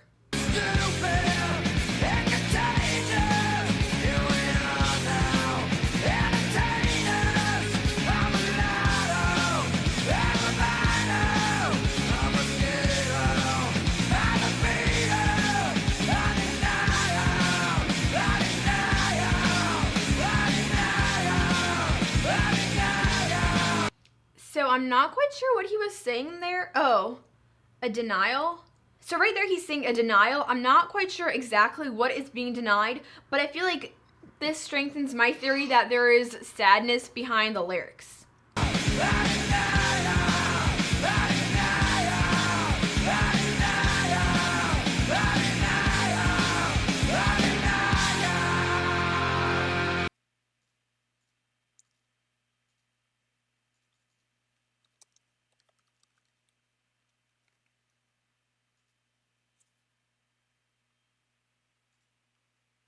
The skeleton took a... Don't you hurt him! The Human Torch could not get a bank loan. The Human Torch... The Human Torch was denied a bank loan.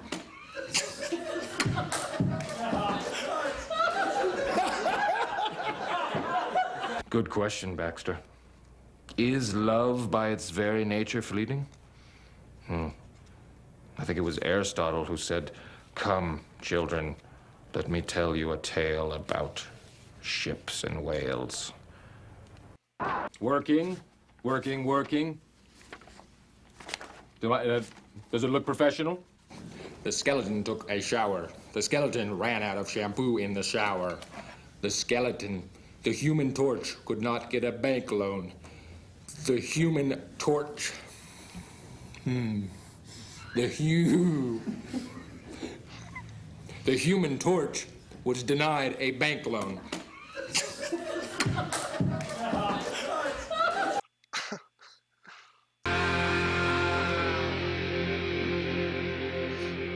So I don't know, at the beginning I thought the song was really cheery and happy, but then as it progressed I felt like it got darker and deeper. That's what she said.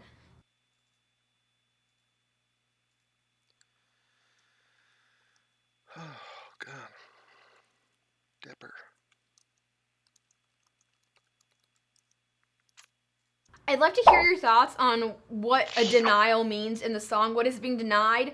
That the kids are being oppressed, the teens, or perhaps something else? Please let me know down below. Do you know of any other Nirvana songs I should listen to? If you do, let me know that down below as well. Sure, I do think there is some sadness to it, but at the same time, I really enjoyed the guitar and the drums as well as the singing. The singer's voice is just amazing as well. I think it's a great song for when you're driving or just want to get pumped up when you're cleaning and you want to dance around, have a little cleaning party around your house. Am I the only one that does that? I don't. A fucking cleaning party. My lord. The song is for driving or cleaning. Ugh. I don't know. Also, don't forget to subscribe to my channel, give this video a thumbs up, and ring that bell so you get notified each time I upload a new video. That's it for today. I hope you enjoyed it, and until next time, see ya! Ugh. Seen that one. Why can't I find... I want to go through some your memories from the videos that you've made from shooting them. And actually, the only thing that I've heard in interviews say anything that any kind of disappointment about any of them was "Smells Like Teen Spirit," and that not turn out to be exactly what you thought about it. Yeah, I mean, although it worked.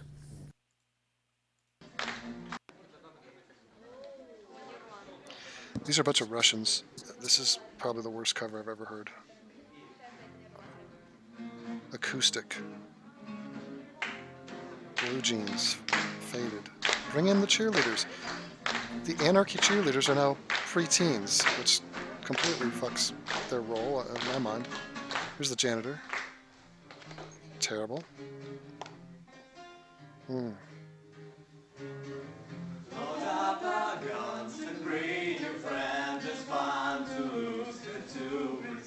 She's overboard and self-assured. Oh no, I know a dirty book.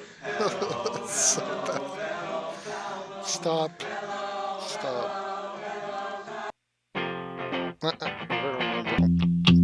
Public consciousness in Hairspray, Cherry Pie.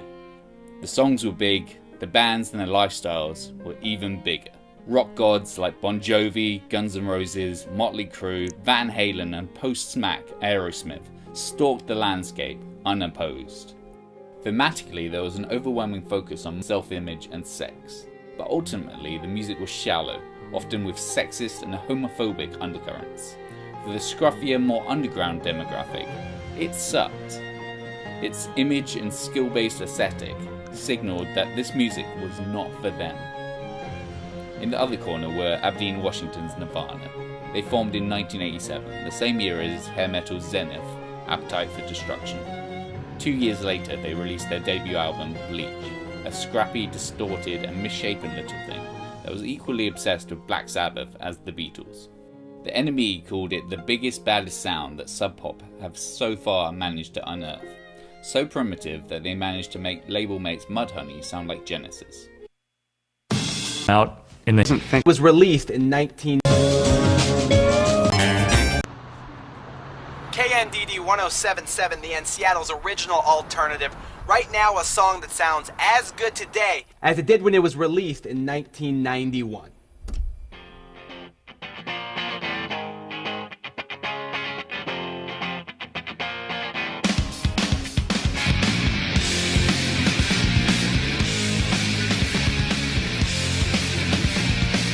It didn't sound like history. It didn't sound like the future. It just sounded amazing. I wasn't thinking that we had made a classic album. I thought, wow, it sounds good. It announced the new guard in rock music, the new regime. I think there was a whole generation of people that were waiting to have something to follow.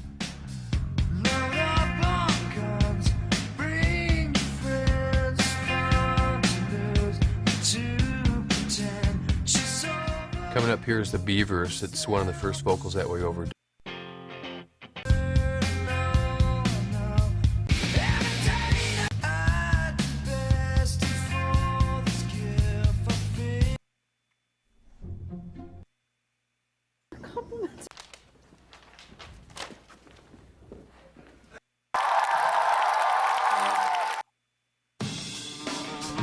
Jonathan flew in from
Oh, there was a couple things that were definitely wrong with that.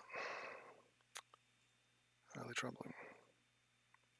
Don't think I have the best res version of it though, so gotta check for it. 20 megs, that's it? I guess I got the best. Some bullshit. Just in case. Yeah. Alright, so then I need the... I'll watch that video. Smells Like Teen first performance.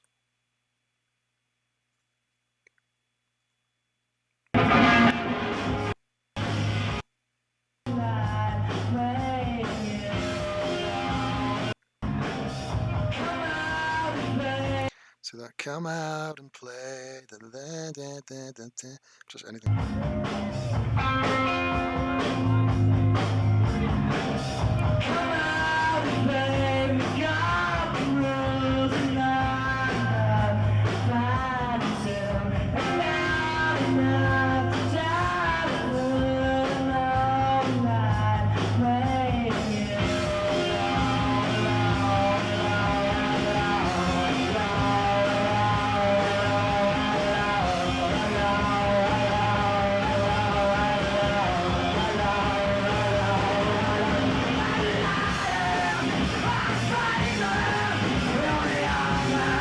Was this something about being famous? Well, I am rock famous. Oh,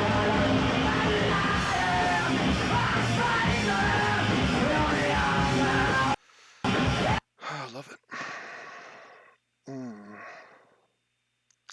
What do you think about Atheism Unstoppable?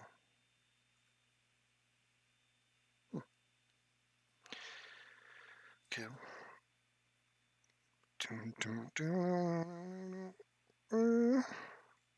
Alright. What else is there? On the 8th of April 1994, Nirvana's frontman Kurt Cobain was found dead in his own home. Discovered with a fatal bullet wound to the head, clutching a shotgun with a note near his body. His death was quickly deemed to be a suicide by the Seattle Police Department. Just 3 albums into his critically acclaimed career, the music world mourned Kurt Cobain. I'm liking this a little bit too much, I think, bro. What's going on YouTube? It's your boy Furniture back on the video. Today, bro, we gonna be reacting to Nirvana Smells Like Teen Spirit. So without further ado, man, let's get reacting. Dang, that was fast.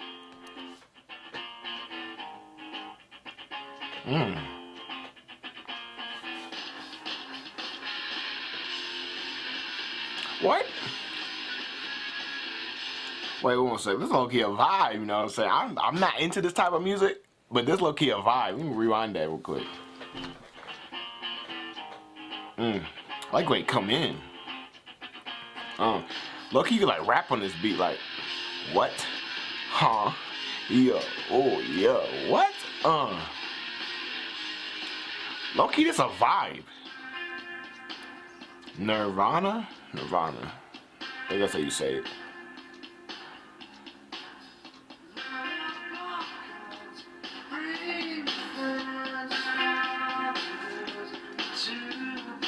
I gotta be listening to what he be saying.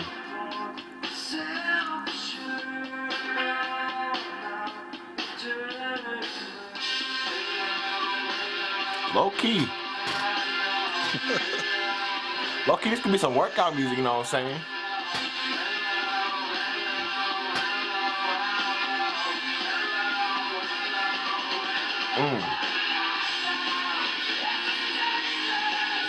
What? Bro, I'm liking this a little bit too much, I think, bro. Okay.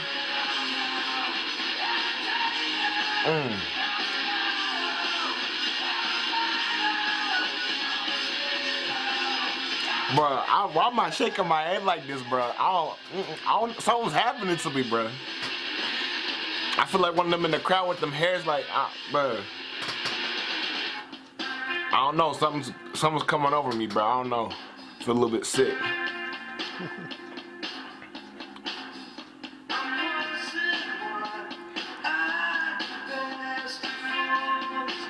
Low-key, it's a vibe though. Low-key, like, I would listen to this. I listen to this probably working out, on the road, like in the car. I low-key mess with this, like, I'm not even joking, bro.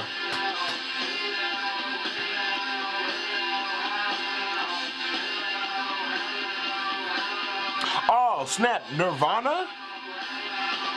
Is Nirvana the one with them shirts, like them smiley face, like white, the yellow smiley face shirts?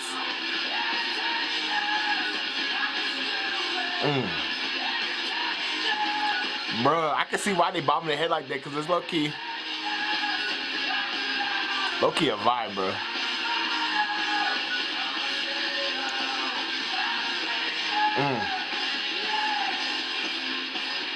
Low-key, bro, what's going on, bro?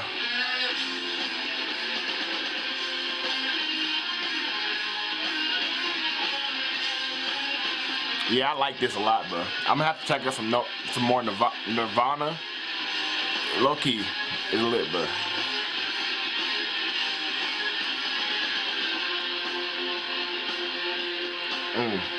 What? Huh? Yeah. Hey, though low-key, this could be a rap beat, you know what I'm saying?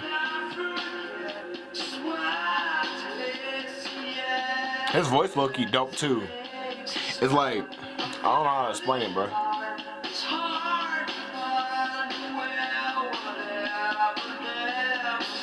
For some reason, bro, he reminds me of X. I don't know why. But he reminds me of X like a little bit, bro. I don't know why. XXXTentacion, if you don't know who I'm talking about.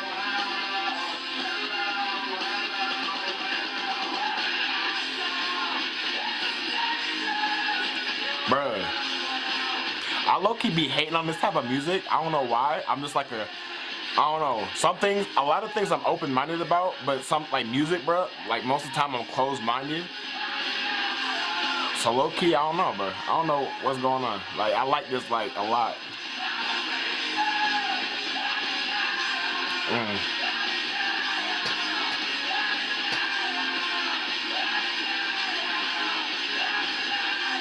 I don't know when this came out. Like, is this like 1991?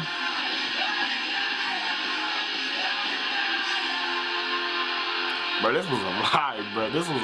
I gotta give a slow clap and apology for everybody that I've been hating on that be listening to different type of music other than rap, bro. Cause I low-key just listen to rap, and that's about it. Like, maybe a little bit R&B, but pretty much I just listen to rap. So doing these types of videos now, it's gonna be opening my mind up to a whole bunch of new artists that I've never heard before in my life.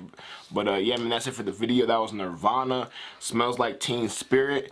And yeah, man, I really enjoyed this. Hopefully y'all did too. And without further ado, man, I'm out. Peace. Nice. Come out and play. Can you believe that, dude? Is that modern talk? Bruh. Oh, bruh.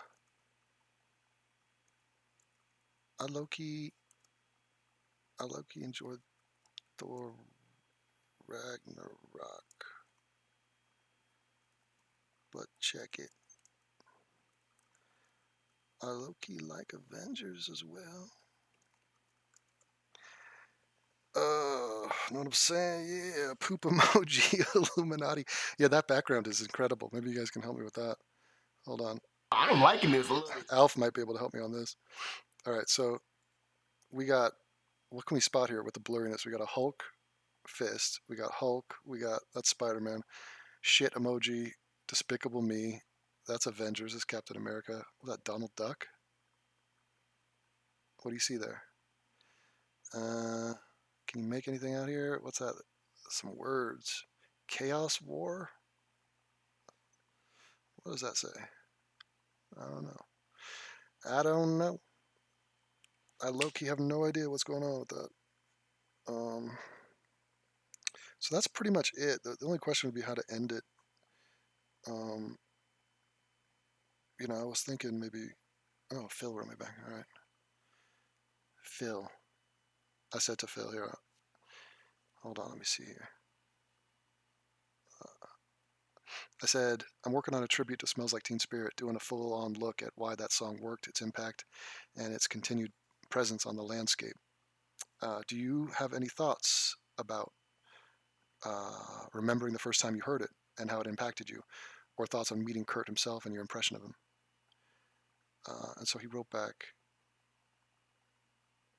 I remember hearing Smells Like Etc. the very first time on the radio in Fort Worth, Texas, when the single first came out. I'd been a fan since the Bleach days, so I was very familiar with Nirvana and also looking forward to the follow-up at the time. 30 seconds in, I knew Smells Like Teen Spirit was going to be huge. And it was, and still is. The song and LP have such staying power, in my opinion, because of the overall excellent sounds of the instruments and Kurt's melodies and hooks. Nirvana appealed to mainstream rock fans as well as super heavy music fans, and that's tough to do. Smells Like Teen Spirit is rock enough, note-wise and theme, but the aforementioned tone of the axe is edgy enough for many people who dig heavier music. Likewise, Kurt's voice appeals to people who enjoy excellent melodies, but it contains enough grit for heavier music fans. Excellent band, excellent song. Hope this helps a little bit. Yeah, so I'll include that. Getting a little Phil Anselmo action, his views on it. So he was around with Bleach, so he was like Jack Black. I had no idea what Bleach was. For me, that was the introduction. I was like, what? Smells like what? And then I was like, what is he talking about with mosquito? It's like, mosquito? I don't get it. Why are you... An albino, mosquito. This guy's awesome, this Japanese dude. He was breaking it down. I've got to watch this. And today I wanted to try and unlock the mystery of what went into writing an anthem of a generation. Yo, Loki, this guy know his shit, bro, about music. Like, this guy lit, dude. Straight up, like, I fuck with this dude. My generation. This boy's nice. Nirvana Smells Like Teen Spirit. And we'll look at it from the 4 elements that go into making, a piece of music, which is songwriting. Alf Benny chimes in. Smells Like changed what rock music was. Before then, guitarists would compete for who's a better... Yeah, better. Like, what does that mean? A better guitarist. Like, it was like, yeah, Van Halen. And it's like, listen, look at this guy. He's doing crazy little riffs. And they're doing a close-up on his fingers on the guitar. And ladies are supposed to like this. And it's gay as shit. Like, the lead singer or the guitarist would go back-to-back with the bassist. And I'm just like, what is this? This is bullshit. Kurt Cobain never went back-to-back with Chris Novoselic. He has a hard name to pronounce. But, yeah, I mean, they're not doing that shit. They're throwing their guitars around. Tell Phil we still love him. He's got a lot of BS after Dime's death and murder. Well, yeah. Unfortunately, his drummer just died, too. So they went and had a funeral with that, and it's not good. Nirvana did for the 90s what Ramones did for the 70s. Writing music wasn't about how insane you were on guitar. It was about writing an impactful song, even with simple riffs. Well, and you could see that there's a lot of method to the simplistic nature of it. It's not that simple. It's there's a lot going on that yield the desired effect. But yeah, I mean, the 3 sort of... The chord was, simple and repeated, but they played around with it, and it's, stripped down. It was just raw, and who gives a fuck? I mean, seriously, who gives a fuck who's playing instruments now? I'm sorry to the musicians, but it doesn't matter. We're not here to see someone be able to, you can position your fingers and strum a chord. Great. Give me something about the human condition, please. Yeah, music writing is better than shredding, which is true. Arrangement, performance, and production. And see, again, what pieces and elements really sort of work together to make, this such a powerful piece of music. All right, so first thing first, Kurt Cobain, is the master songwriter, and that this song is, of course, his signature tune there, although he did co-write it with his bandmates in this case. But it may be a surprise for you to know that this song is mostly just made up on like one chord progression, which is F, B flat, A flat, and D flat. And technically speaking, although he's only playing this power chord, so there's no third in there, it is in the key of F natural minor. Right? And when you look at a natural minor scale, you notice that there is, it's of course sad, minor scales are sad, but feel that, oh yeah, when you go back to the last note of the, so you can say that he wrote this chord progression, and he wrote a melody using notes that are in the chords, and that those notes happen to make up a natural minor scale, and natural minor scale is really well suited just by the notes that make it up, for expressing what the song is about, which is really like disillusionment, frustration, angst. What better scale to use than natural minor scale, because the scale does sound kind of frustrating and ambiguous and unsettling in a way. So that's one noteworthy thing about this song, is that it is in natural minor. Is, well, for us, he goes into the syncopated rhythm. It goes. This is awesome.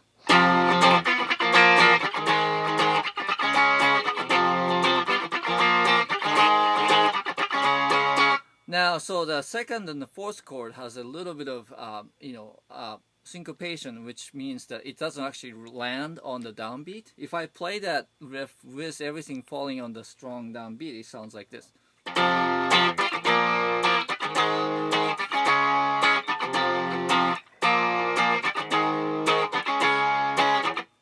Yeah, see, that sounds really predictable and boring, right? So it's almost like a slingshot. You just kind of pull back some of the chords from landing on the expected place. You just kind of create this sense of pulling back so that it just has an explosive force to it.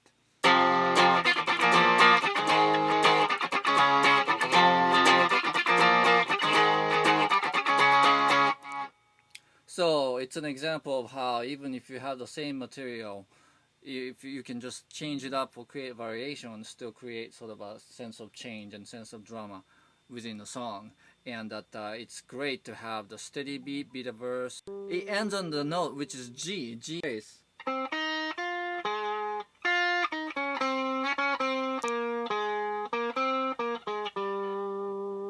It ends on the note which is G. G is the right above F in the key of F natural minor, but none of the chords that we use actually have this note in it. So it's a really unsettling place to end the melody there. And again, it just adds to the whole vibe of, things are not quite right, I don't feel comfortable, that sort of vibe. So the other thing about that verse melody is that to drive that unnerving feel even further, the rhythm of it is set so that a lot of notes fall on the offbeat. There are some notes that fall on the onbeat, but then a lot of them don't, and then there's not a clear indicator of pattern, which further again reinforces the unsettling feeling that this music creates. And that I'll play for you slowly against the metronome, and you'll be able to tell that some of the notes do match up with the beat, but then a lot of them really don't.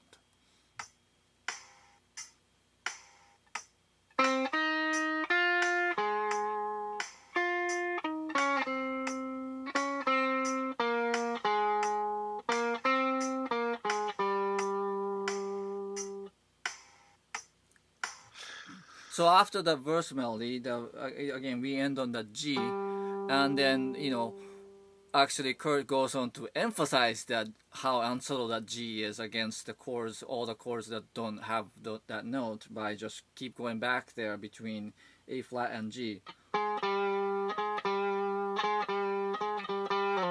It finally resolves there, but then goes back. And then you know that right before it goes into chorus, it doesn't really resolve there. It just kind of hangs there. And that it's a great setup. The repetition is a device in music that helps to build tension. And then by building tension on the note that is not in the chord, it just creates a sense of dissonance and anticipation.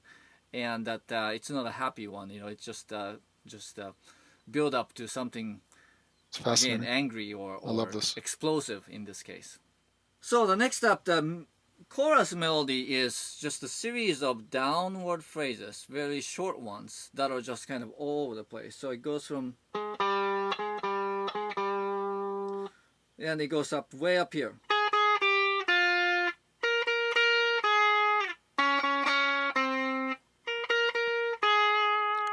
So the first thing to note is that he goes way up in his range, right? He was singing somewhere in the middle of his range, and now he's at the top of his range. And changing the range from verse to chorus is a really classic songwriting device about how you want to build your tension and make the chorus more dramatic.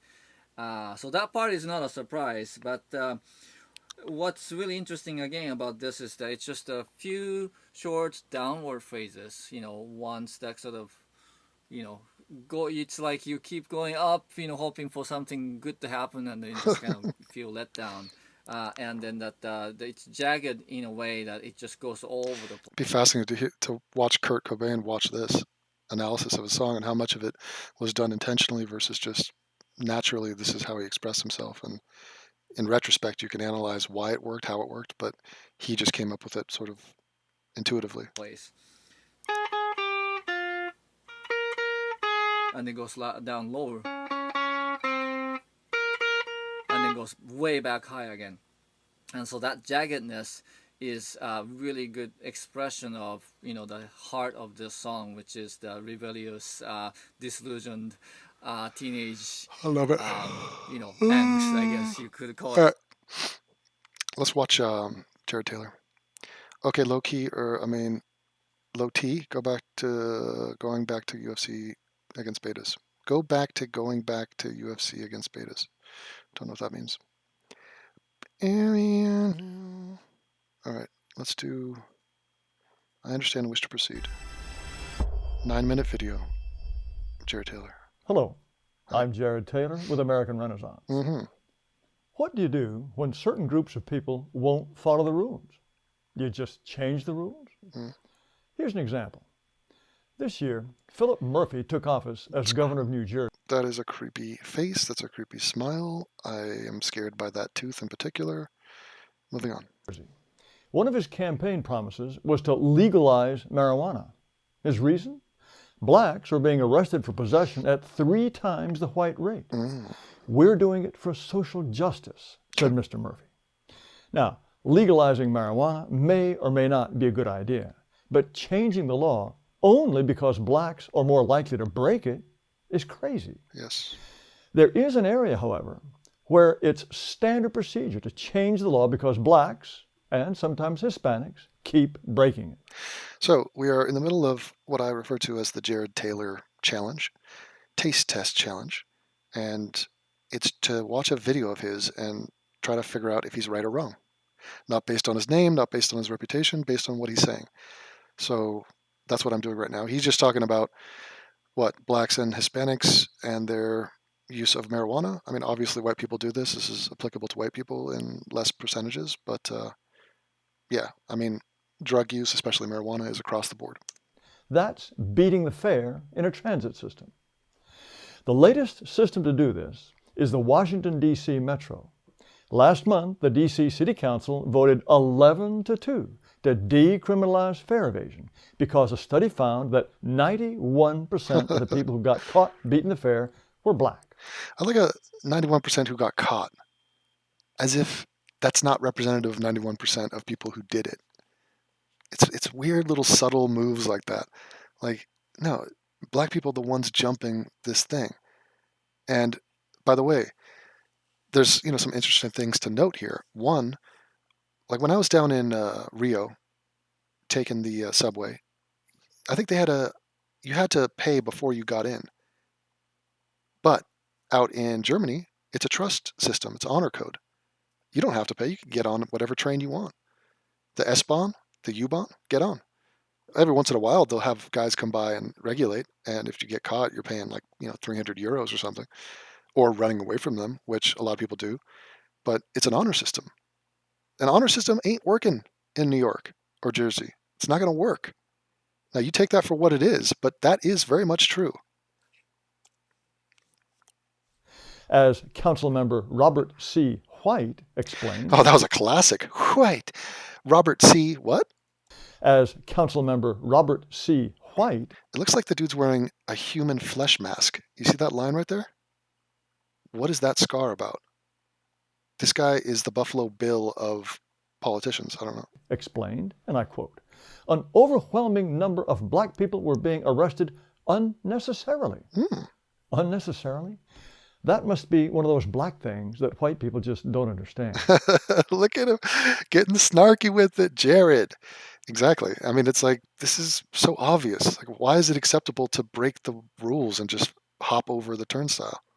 Well, DC Metro figures it loses $25 million a year because of deadbeats. Oh, fucking hell. We want reparations for that. I think from now on, it can count on losing a lot more. Well, New York City did the same thing, and I think we could work on the backdrop here. I feel like it's Jared Taylor just in the recesses of my mind, or in that room in the Matrix. But wasn't that all white? I don't know. It's just weird. We're lost in space here. The same reason. In February this year, the Manhattan District Attorney announced he would no longer prosecute turnstile jumping. Why? 90% of fair... Well, they are good at jumping. Their vertical leap is nice. You know, I'm low-key... what is it? How do they talk now? I'm low-key lit with that? No, that lit is not a verb, is it? I can't light something. Okay, I'm low-key... I fuck with it. I fuck with it. I fuck with the leaping ability of black people. How about that? Beaters were black or Hispanic. In 2015, Seattle decriminalized fare evasion for young people after a study found that blacks were more likely than whites to be jumping turnstiles. Black grown-ups are expected to pay. Ooh. So, yeah, it's a weird thing to try to... You see a bunch of people breaking the law, and then you change the laws to fit the criminals? Like, what are they doing? Why are we paying them? Why are they elected officials? But that was happening in Seattle. To be fair, Kurt Cobain would probably jump the turnstiles. He was rebellious like that. But these cities are late to the game. The BART system, San Francisco Bay Area Rapid Transit, decriminalized fare evasion back in 2008 for the usual reasons. Now, it seems to me that if you let riders get away with small crimes, they might move on to bigger crimes. Oh, they do that on the BART. There's many stories about what's happening on the BART. Of course, the only one you guys have heard about was the one time the white guy killed a black woman. And that was totally messed up. But yeah, they cover a lot of those stories. This is just bizarre. Like, there's no social pushback. So if you see a person jump the turnstile, is that what they call it? I think there's another name for it, but whatever. They jump those things and nobody scolds them. You know, it's just like, whatever. What am I going to do? Get up in this guy's face? So it's just, yeah, it's a bad sign. And maybe that's why, just last year, the Daily Mail ran this headline. Transport bosses refuse to release surveillance footage of a rash of train robberies on the BART to avoid racist stereotyping of suspects. I think I came across that story. I was going to do a video about it, but I didn't. But yeah, it was terrible. Like, they didn't want the public to know who was committing robberies on the BART because it skewed towards one racial demographic. I guess the suspects in those videos must have been Norwegian tourists. In 2016, California decriminalized fare evasion. Norwegian tourists. So I'm sure some regressive out there is like, Anders Breivik was Norwegian, so, you know, not all Norwegians are great people. In the whole state for anyone under age 18. And the reason was, well, you know what the reason was. So it's pretty clear pattern here. If blacks can't follow the rules... You know what's bugging me? He's not centered in the screen. Like, they could have fixed that in post. He's a good 7% off to the right, to our right. Unless you're watching this backwards. Change the rules. Let me give you another example. For years... Okay, what is this, a lineup? A new band, something, like a boy band? What's going on? Are they coming out of school? Who walks like that? It's like Reservoir Dogs? Strange. It's been well known that black students are far more likely than white students to be suspended or expelled from school. Yeah, again, you hear the way that stat is presented? Blacks are more likely to be suspended, as in, well, who suspended them? Oh, clearly the evil white dictator who runs the school. So that guy must be racist. I mean, look at him. He's suspending disproportionately blacks. No, the real truth of it is blacks are acting up in school, misbehaving, thus demanding that they get suspended. So it's weird. It's like the chicken or the egg, and people lose track of what the original cause is. But you see, it's unthinkable that blacks could behave Thank you, Jared. Differently from whites. So these differences must reflect systemic racism. He's on point. I'm telling you, he's on point. I don't know how many times. You could disagree with whatever fringe opinions he has or whatever his plans are for the future or his plans to fix this, which he's, firmly in the camp of separate. It's like, look, let's say your friend comes to you and says, I'm having problems with my wife. And you go, okay, well, what's the problem? Let's talk about it. Can we fix it? How about family, counseling, couples therapy? And he's like, no. They're irreconcilable differences. I want a divorce. Fuck that bitch. He's in that camp. He wants a divorce. Other people like myself are more in the, let's be honest about who's at fault in this marriage, but let's work on the marriage, Or maybe, fine, if we do get a divorce, let's do a trial separation. How about that? But then we'll have, some time, some overlap, weekends, because the kids, I want the wife in the kids' lives. And, let's find a mutual agreement here. And that is why, in 2014, the Obama administration sent a letter to every school district in the country, threatening them with investigations, consent decrees, and funding cutoffs if they didn't even out suspension rates. That's madness if that's true. The 8-page letter used the word discrimination 61 times, and it stated baldly that race differences in discipline rates. Why do you got to bring baldness into this? Rates were, and I quote, not explained by more frequent or more serious behavior by students of color. That's absolutely insane. Just straight up insane. Have you guys been in school? Were you in an integrated school? I was. There was a guy in my chemistry class, a guy named Curtis Smith. He was, how do I phrase this? A Crip. Dude was a known Crip. He used to cheat on us. It was funny. I mean, he'd come in with his baggy-ass jeans, like a chain hanging out of his pants. He'd be wearing blue bandana, blue everything. He had some black girlfriend. Everybody knew he was fucking this girl. And it was like, he didn't care about chemistry. He didn't care about school. I mean, he's probably dead now. The guy was a Crip. But go on YouTube and look at the shenanigans being pulled by black students in schools. And yes, you can find examples of whites, but it's nowhere near the same. That's just the truth of it. I mean, we're not talking about optics here. We're talking about the truth. And a statement like this, which is basically excusing the behavior of the people who are responsible, it's equal parts cowardly and non-useful to us. So it's counterproductive. We're never going to solve we're never even addressing the problem. We don't even know what the problem is with language like this. This is the kind of bunk we got from our first president. Whoa. Bunk? That is a 1950s slur word if I've ever heard one. Of color. The fact is, every year the federal government puts out a very detailed report that demolishes this crazy idea. It's called Indicators of School Crime and Safety, and this is the cover of the report for the very year the Obama administration made that ridiculous claim. The report classified schools by the number of whites and non-whites in the student body, and guess what? The more non-whites, the more trouble. Schools where whites were the minority, where fewer than half of the students were white. Wait a minute, Jared. Are you sure this wasn't just a field trip project right here? Maybe they're doing some experiments outside. I'm not sure. Maybe there was a comet or like a solar eclipse they were all witnessing for physics class. I don't know. Astronomy. I don't know. Were 19 times more likely to report gang activity than schools that were at least 95% white. Schools that were less than half white were 11 times more likely to report, quote, widespread disorder in classrooms than schools that were at least 80% white. I mean, what he's saying is so painfully obvious. Like, it's kind of humiliating that it needs to be said. But yes, this is the most non-shocking thing I've ever heard. Now, widespread disorder was so rare at schools that were 95% or more white that you couldn't even make a comparison.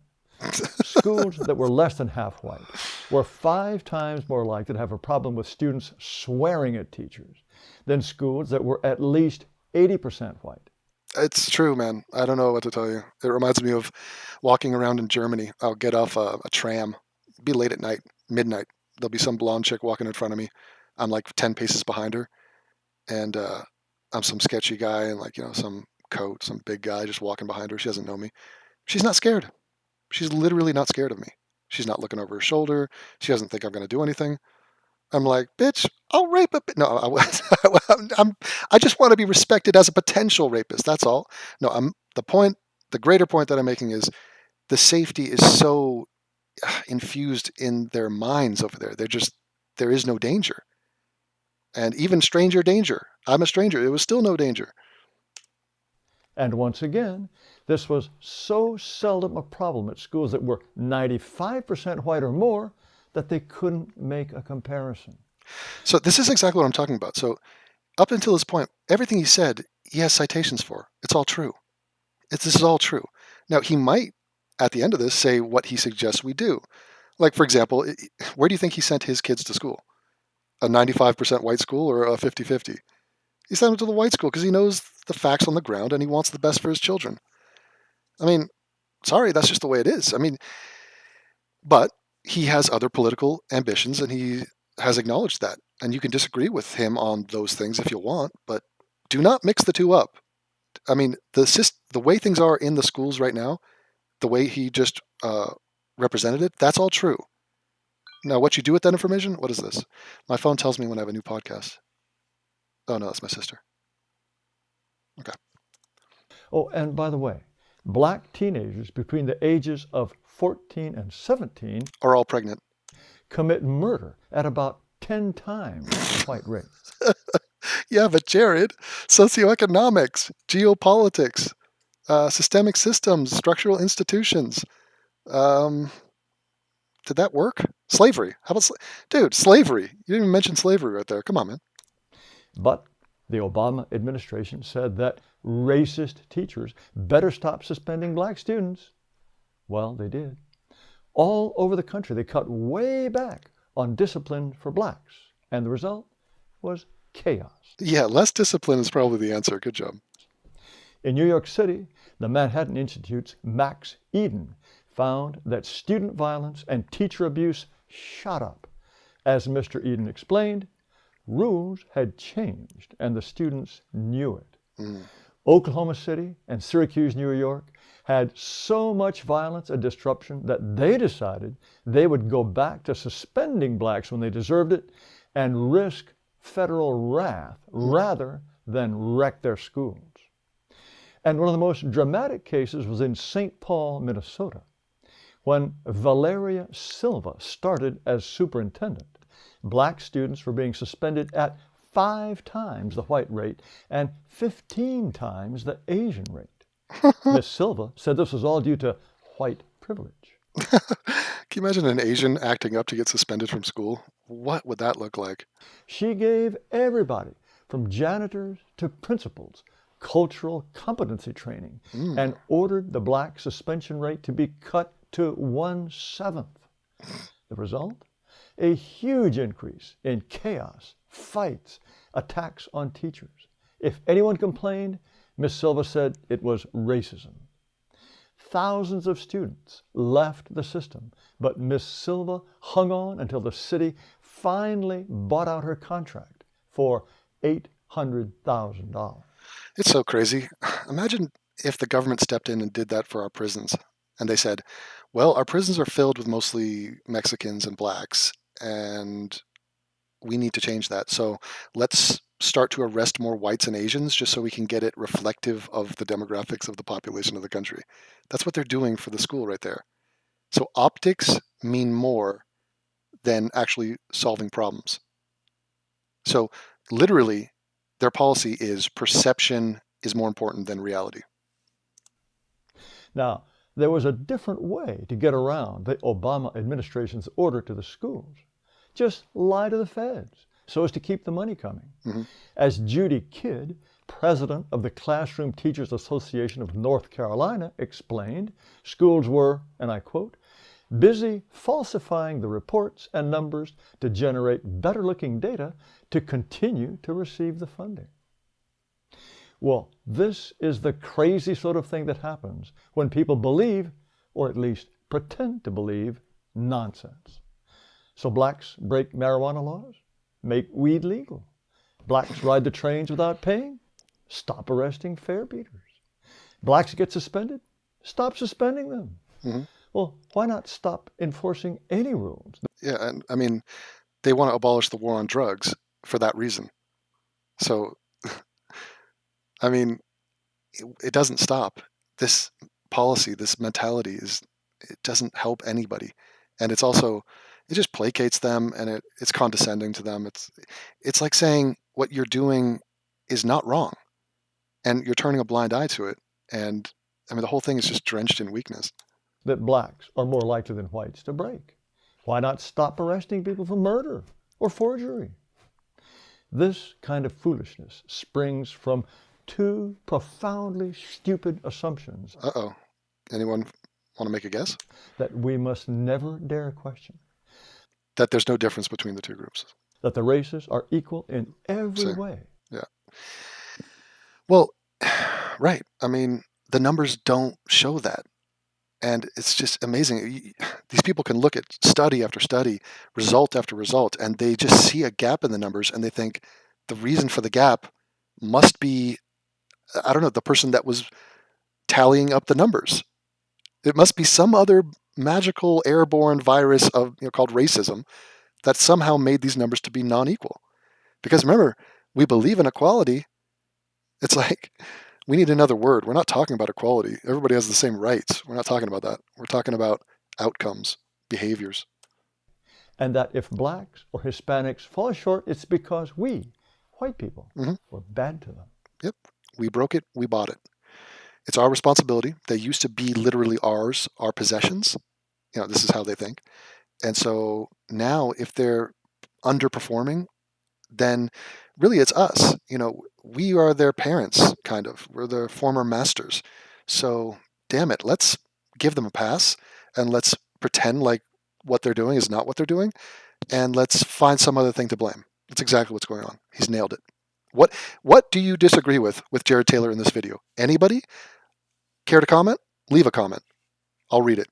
You have nothing to say, trust me. Well, wake up, white people. The races are different. And when they fail, it's not your fault. Thanks for watching. And be sure to subscribe. That's true. I mean, the races are different. Yes. When they fail, it's not your fault. Exactly. Or you could flip that on its head. Asians and whites, those races are different. Culturally, biologically, I mean, these are facts. When Asians succeed, that's not you. You don't get credit for when Asians succeed. And you don't get blamed for when blacks fail. Or when blacks succeed, you don't get credit. You see what I'm saying? Like, everybody is responsible for their own performance in life. It's a very simple message. And all Jared Taylor did here, he didn't really even state what he wants to have happen in schools or otherwise. He implied some of it, but he's just telling you the way things are. And it's up to you to determine if you want to dive into this, because it is an uncomfortable topic, and acknowledge that it's true and be outspoken about it. Do you want to do that? Do you want to take that risk? I've taken that risk. You know what I got called? Do you know what Jared Taylor gets called? Do you know what you will be called if you acknowledge reality? I think you do. And I think that's why you're currently anonymous, and that's why you're currently not putting your name to any of the thoughts that reflect reality, a reality that you know to be true, but are too afraid to talk about. And that's what we in the business call One Take Tracy. Is anyone watching this? Hello? Is this on?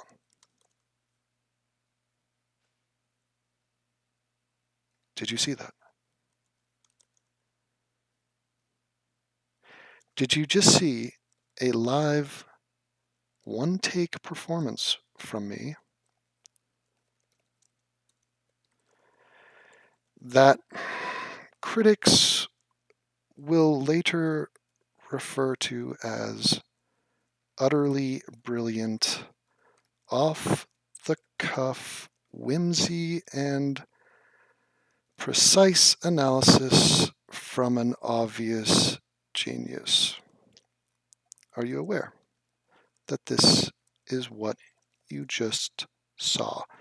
Are you aware that literally nobody else does this or could do this? Just recognize that you are witnessing something and someone special. Not special as in the Special Olympics. I would dunk on those retards, and you know it. Anyway.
I guess it makes me smile. I found it hard, was hard to find.